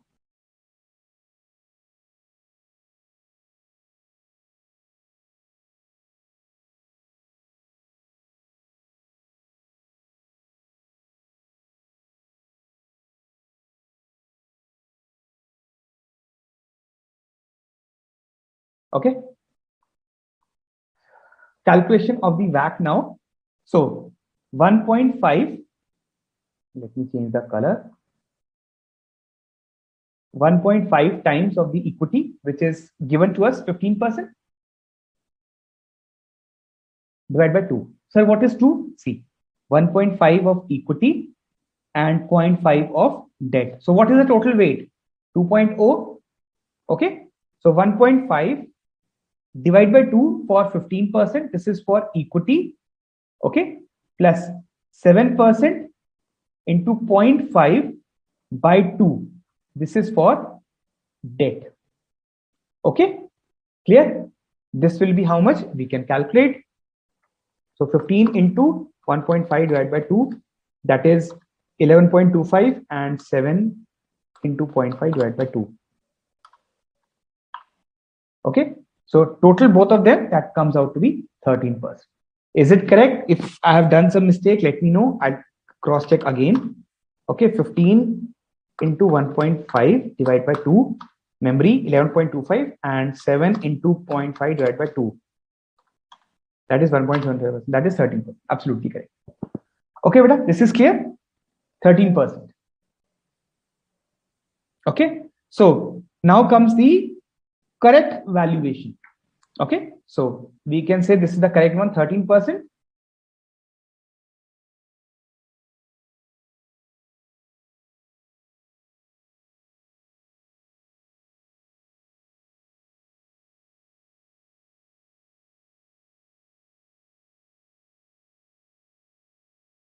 Okay.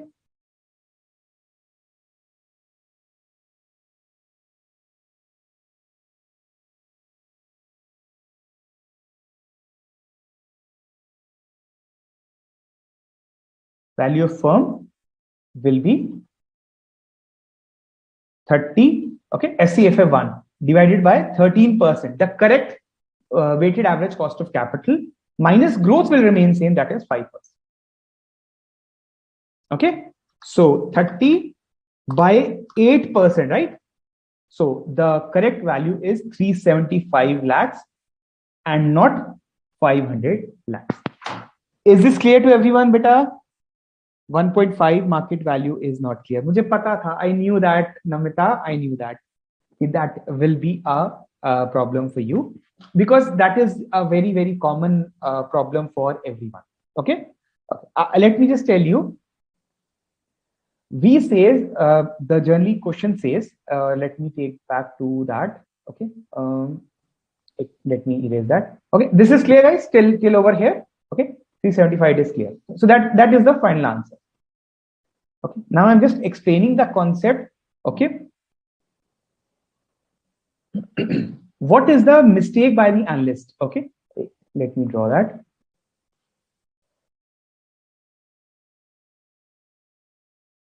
What was the mistake by the analyst? That he used book value instead of market value. This is clear, Namita? Yes, sir. Sir, this is clear. Okay. Achha. First of all, to find his mistake, okay, to find his mistake, first we have to compute the book value. Means what is the weights that he had taken. So the weights taken were 50-50. Clear? The weights he took was 50-50, because this is what we have concluded. You have to use, okay, you have to use the market value of weights. And what is given to you? It says the market value of the equity is 3 times the book value of equity. So first you saw that he used 0.5, then you are taking the correct one by multiplying 3 into 0.5. The examiner can give you 2 times, 4 times, 5 times, whatever. So first you have to identify what is the mistake that he committed, and then you take the correct. Okay, beta, Namita? You will understand for sure, no doubt. Even if you are again little bit confused, nothing to worry. See this study material question, and then you will understand that for sure. Okay, for sure. I'll just show you. I'm clearing all this. Huh? Now see this question.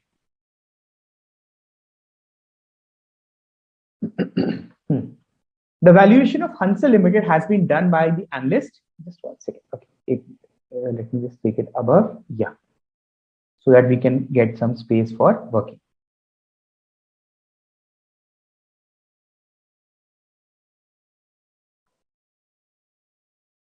The valuation of the Hansel Limited has been done by investment analysis based on the expected cash flows.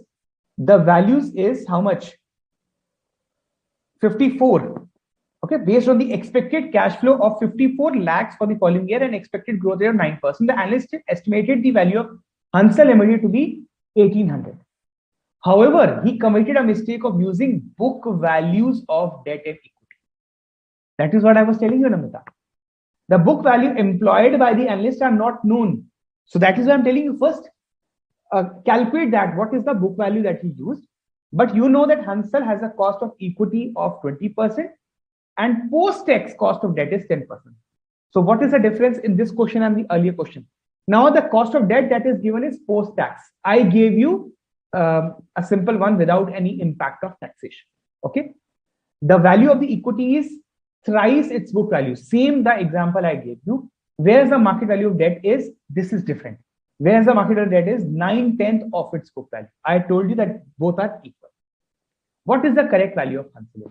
You will able to understand from this. Okay, Namita is saying I'm clear with this. So brainy brain you have. Wow. So pour some more knowledge to that by solving question number 3 with us. Will you be able to do that? Okay. Any other doubts? Okay, no doubts. So now, how do we calculate? Let's start solving it. Okay, any other thing? Okay. Check. Everything is okay. Let me just take you to over here.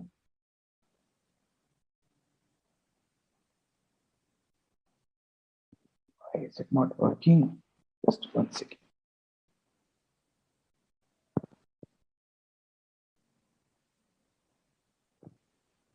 Okay, it works. Yeah. So first you will calculate the same. Okay. So value of the firm is FCFF 1 by KE minus G. So what is FCFF? Is it given to you? Yes, sir. The value of the firm 1854 by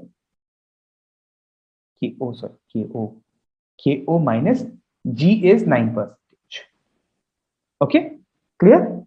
So with this same, exactly same as I did with you, you can calculate KO 1800 KO minus 1800 ka 9%, that is 162 is equals to 54. So plus 54 divided by 1800. So you will get exactly 12%. Everybody is clear with this? I hope this computation is clear to everyone. This one. Okay? It's 9:30. Okay, beta? This computation is clear? Okay. Now you can use the same ways as I done it earlier.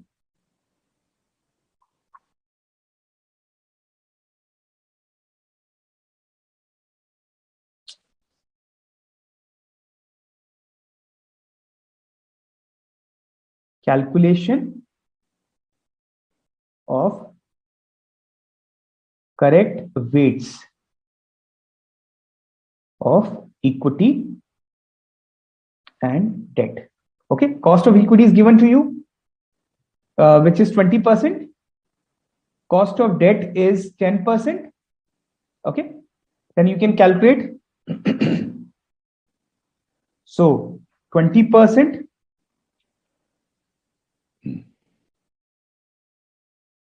You can use either. Let weight of debt be X. The earlier on I took that 1 minus W. You can do it like this. So equity will be 1 minus X and debt will be 10% of X. The earlier one I took equity as W and debt becomes 1 minus W. Here I have taken little differently so that you are not able, you should not be muggifying that. So 20 minus 20x plus 10x. Okay, so x becomes how much? I think 0.8.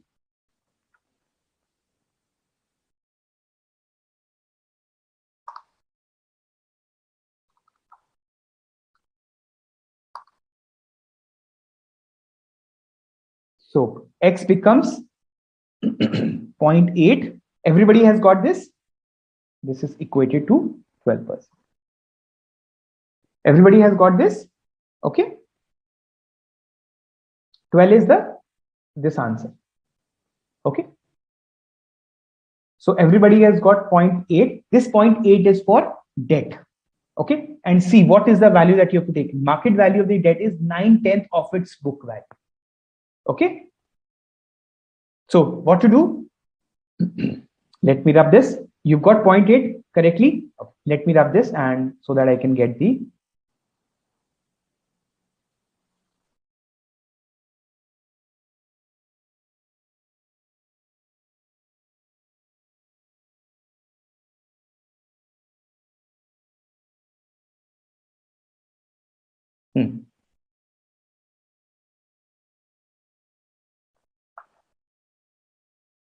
X is equals to 0.8.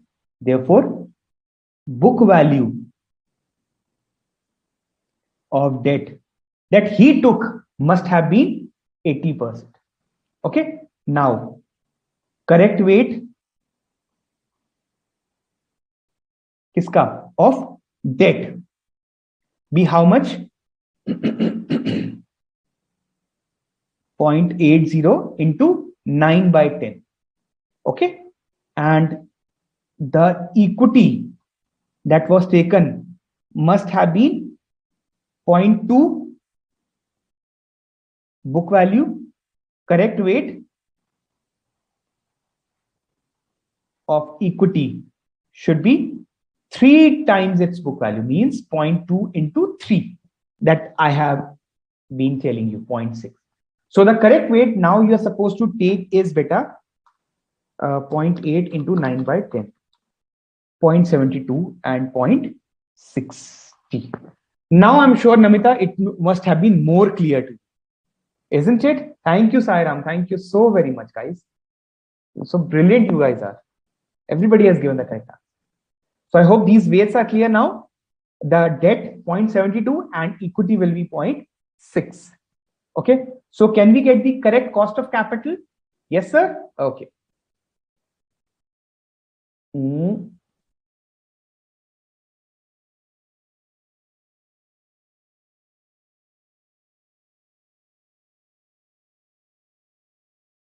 For debt, it is 0.72, equity 0.8.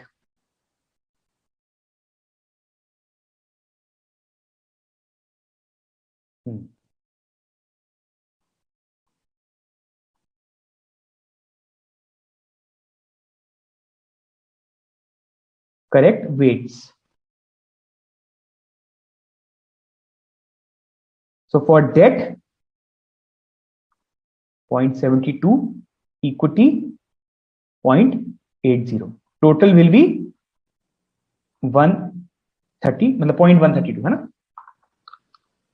अच्छा 52. 0.60, sorry, एक second है 60.60. So total 1.32. Okay. So KO is equals to how much was there? Yeah, 20% into 0.60 by 1.32 plus this is 10% into 0.72 by 1.32. Has anybody calculated this? The correct this thing? Okay, not now as of now. Let me refresh. Has somebody calculated the correct one?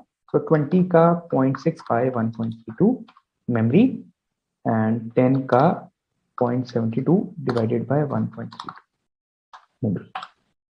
14.54%. Has anybody calculated? Namita has calculated. Wow. So brilliant, Namita. You're faster than me. Wow.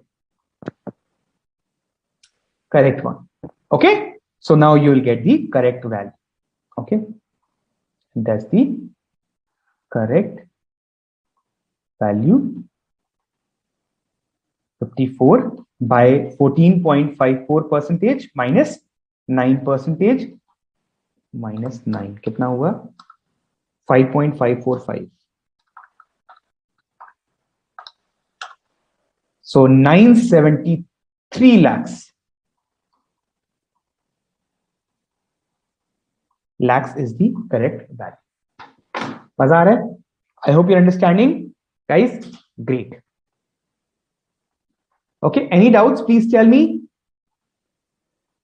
So as of now, we have been what do you call as trying to make an understanding with respect to the concept of this thing, what you call as concept of FCFF. We have also done the computation for this thing, income approach, and now this one. Now I want to discuss something quite good question, which although I have not given in your assignment, but I would like to discuss that question as well. Okay, let me just show you that is not from your assignment, although, but separately I wanted to do that. Just 1 second, huh? Okay, yeah, this is the one.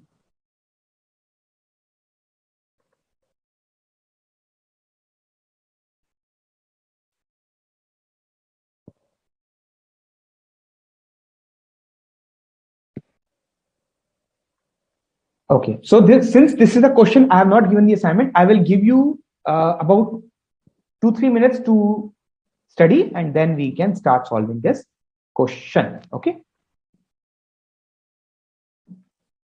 I hope this is visible.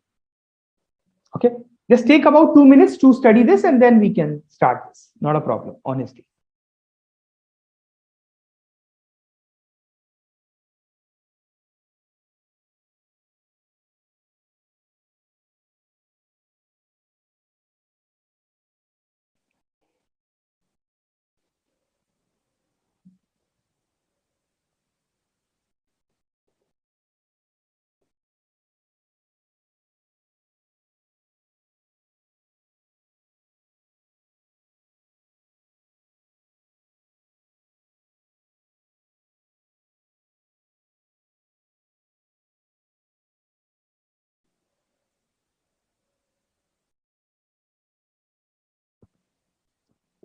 Okay, guys, so let's start. This will be a last question. Okay, so Namita has given. So please give some tricky one questions. Now this is a tricky one.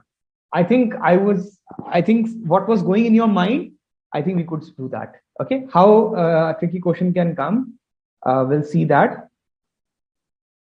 Okay, because here you are supposed to calculate a lot of things in this question. Okay, from the following information with respect to XYZ Limited, which is expected to grow for 4 years at the growth, and the growth rate will stabilize at the lower rate, which is 2,000, 3,300, 280, and depreciation.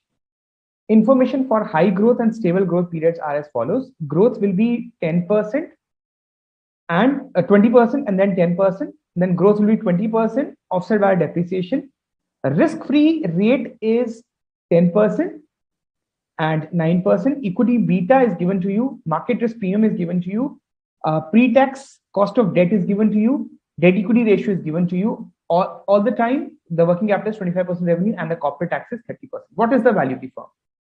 Now you say, sir, what have you given in this question? See, beta, we have done 2 types of question where we have, first one, we have used for 3-4 years, we have used the concept of proper growth rate, and then it was stabilizing. We have done a separate question.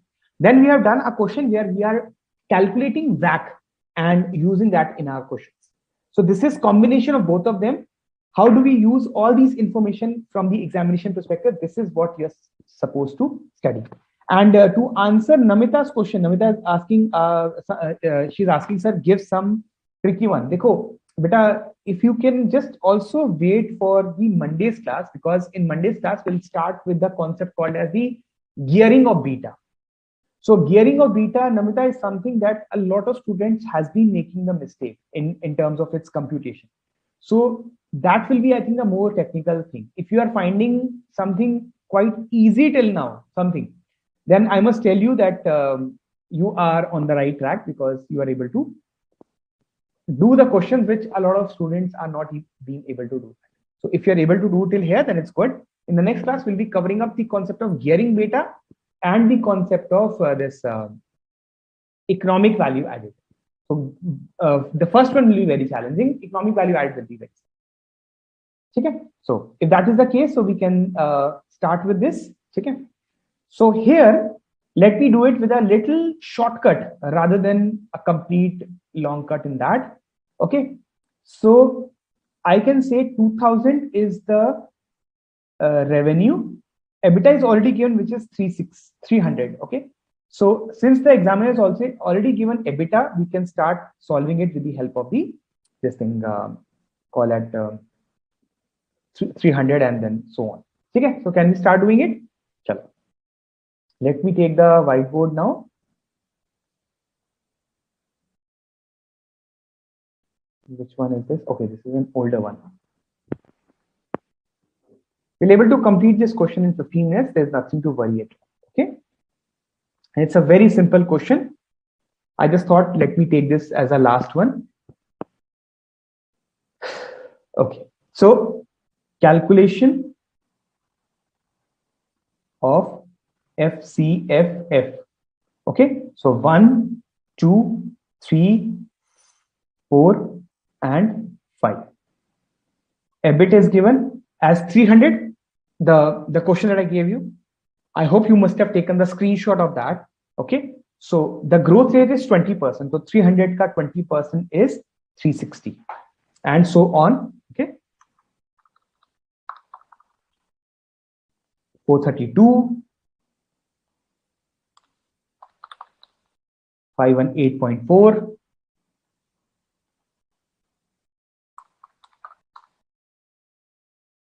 622.08, but in the 5th year it is only 10%. Okay, so 684.29 minus tax,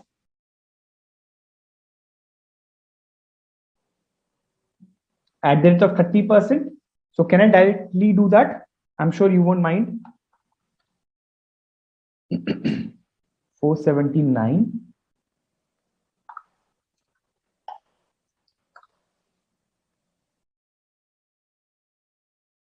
This is no PAT. Okay.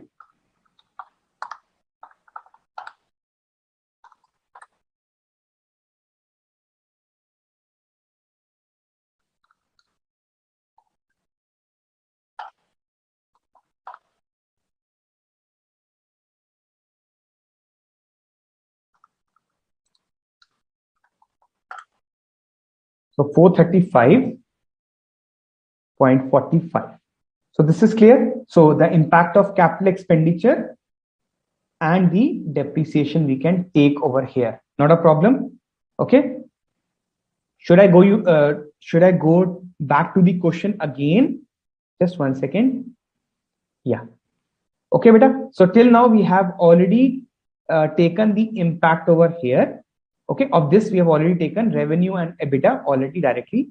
There we had calculated EBITDA first and then we solved. So here the EBITDA is already given, so that made our life a little more easier in this question. Okay, now the capital expenditure growth rate is saying 20%, and thereon it will be offset. So how much will be there?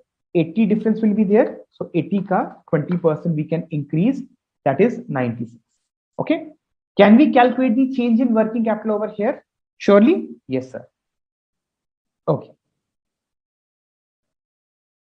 So this we know now that this is 80 and we can do 20%, that is 96, and so on. The main thing that is required is the change in working capital. Okay. So what is the revenue? In the first year, the growth is 20%. So it will be 2,400. Okay. So it will be 2,880. 3,456 and 4,147 into 1.1, that is 4,561.90. Okay, beta. Achha, working capital earlier was how much? Has they given 25% of the revenue? Means iska 25% means 500. Okay, base. So now 500 to this, for 2,400 it will be 25%, that is 600.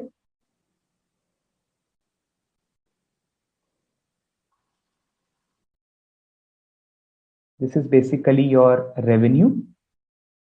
This is your working capital. This is your change. Okay, so from 500 to 600, 100 will be required. Okay, so 2,880 ka 25%, that is 720. So 120 will be required. So similar question that you have already done. Since I had 15-20 minutes, I thought let me do it a different question. No, sorry, not different. Sorry, a simple question, not a different one. And maybe in the next class, we'll start doing some more tricky question on Monday.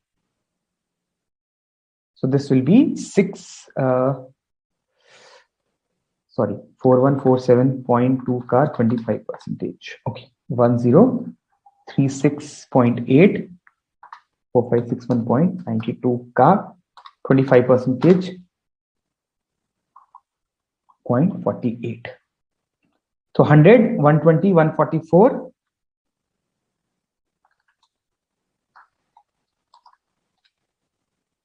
So yeah, 172.80 and 1140.48 minus 1036.8. So this will be 103.68. Okay, nothing new. So you remember the figures: 100, 120, 144. Okay, 172.8 and 103.68. Clear, everyone? So let's go back to the question now.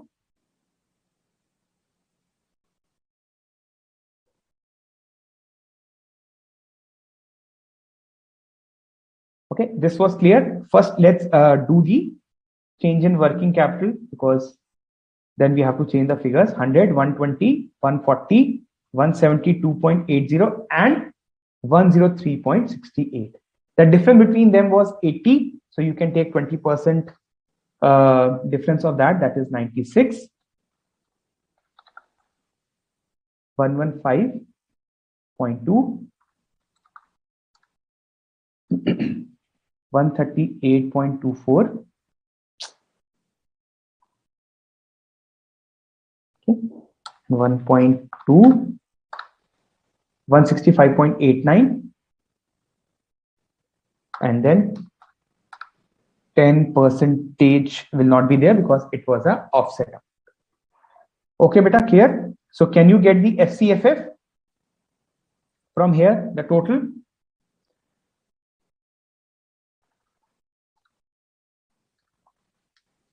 $56.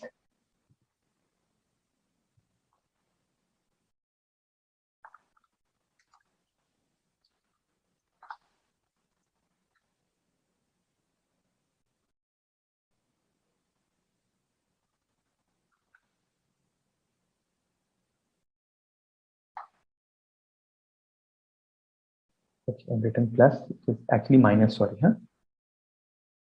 I'm sure you must have understood. You are intelligent enough not to, confuse yourself, right? 362.88 minus 138.24 minus 140. So 84.64. 435.45 minus 165.89. So 96.76. And the last one, nothing to worry. Don't get bored. 375.32. Okay.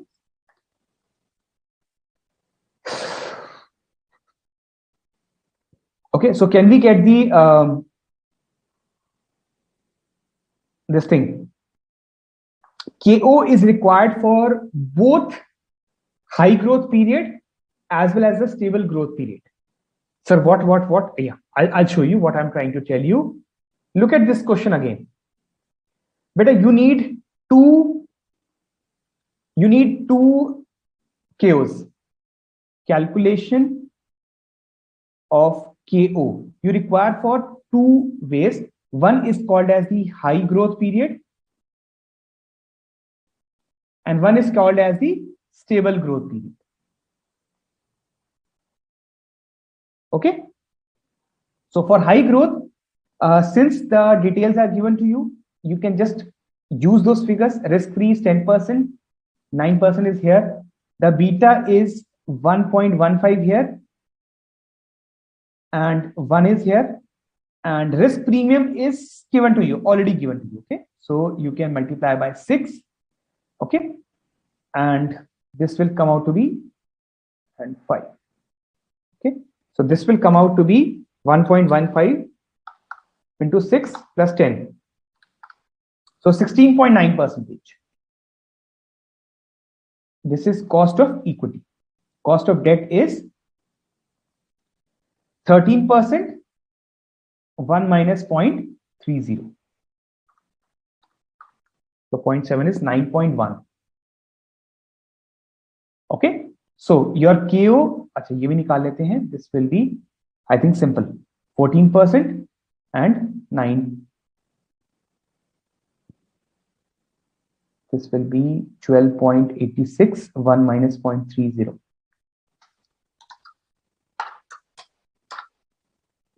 So this is coming out exactly at 9%. Okay, so now you can compute the KO. I hope now you understood the concept of weighted average cost of capital. Okay, so weight equity, debt equity weight is given to you 16.9 into 1 by 2. Clear? Plus 9.1 into 1 by 2. And this will also be like this: 14 into 2 by 5 plus 9 into 3 by 5. This is the difference in this question. Okay? Acha, 144. Thank you, Namita. So nice of you, beta. It is 144, she's saying, and I've taken it 140. Thank you so much, beta. I'll correct that. Just 2 minutes. Okay? Thank you. So attentive she is. Okay? Chal. So what is the value? Have you computed? 16.9 divided by 2 memory and 9.1 divided by 2 memory. So it is coming out to be at exactly 13%, right? And this is coming out to be 14 into 2 by 5 memory and 9 into 3 by 5 memory. 11%. Okay. उल्टा तो नहीं किया? Debt equity. Oh, sorry. उल्टा कर दिया. I'm so sorry.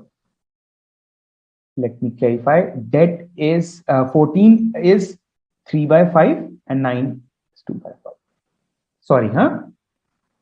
So now this will change a little. 14 into 3 by 5 memory and 9 into 2 by 5 memory. So 12%.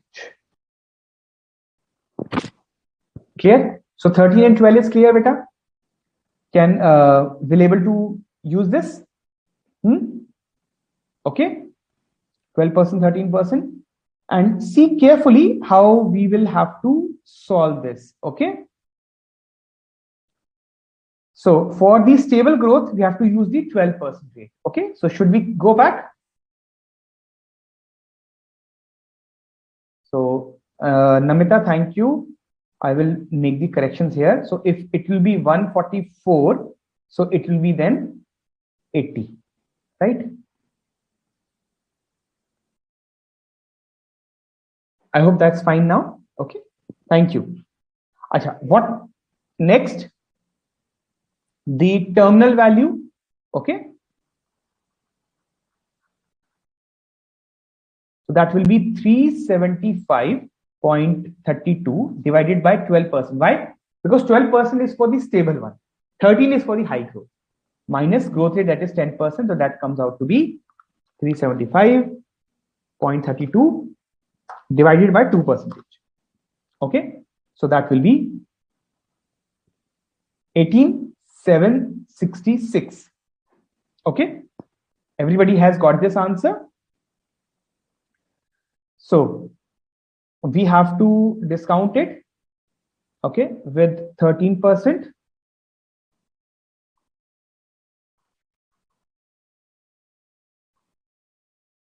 Okay,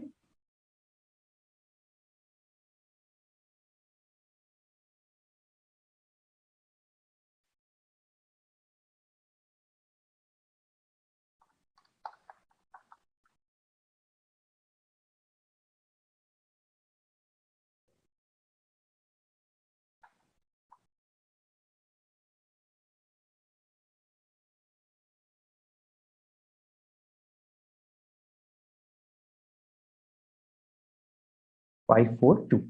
Okay, same 5, 4, 2. Clear, everyone? Okay.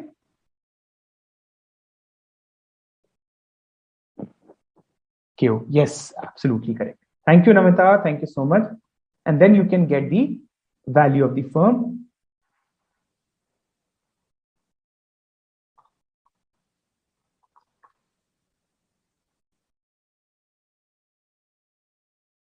Okay, I'm ignoring the decimal as of now since the space is little less.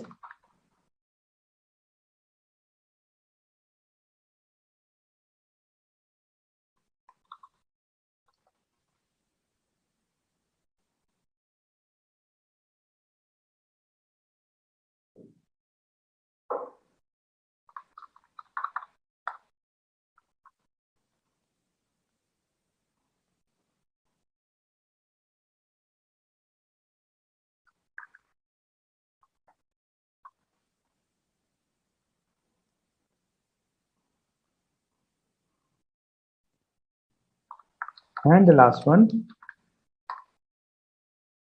49.50.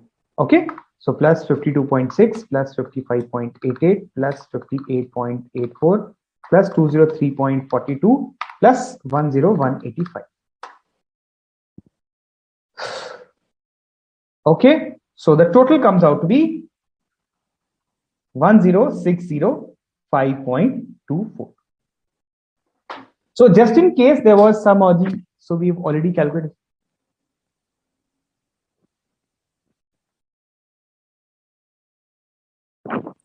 What, Namita? Sir, we have already calculated FCFF for 5th year.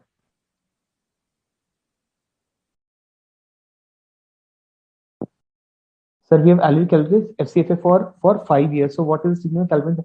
Beta terminal value to chahiye hoga na? Namita, you are such an intelligent student. Tell me one thing to conclude the class. Do you think you will run any business for 5 years? Chalo chodo. Why should we talk in practical? You are doing CA. You'll become CA soon. Will you practice for only 5 years?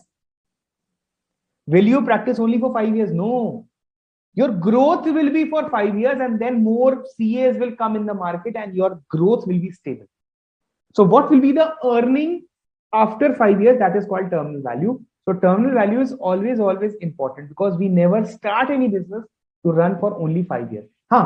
The one we are doing in capital budgeting chapter, there we are doing it for only 3-4 years. But this free cash flow to the firm means how much the profit will be generated by the firm during first 3-4 years when there will be no competitor, and once the growth stabilizes, what will be the terminal value. So the significance of terminal value is very important, that after you get settled in the market, what is the the amount of competitors that can come in and that can stabilize your growth. Okay, beta Namita, please let me know if that is clear to you. I've given you a personal example of CA, so I'm sure you will be able to correlate with that. Okay, guys.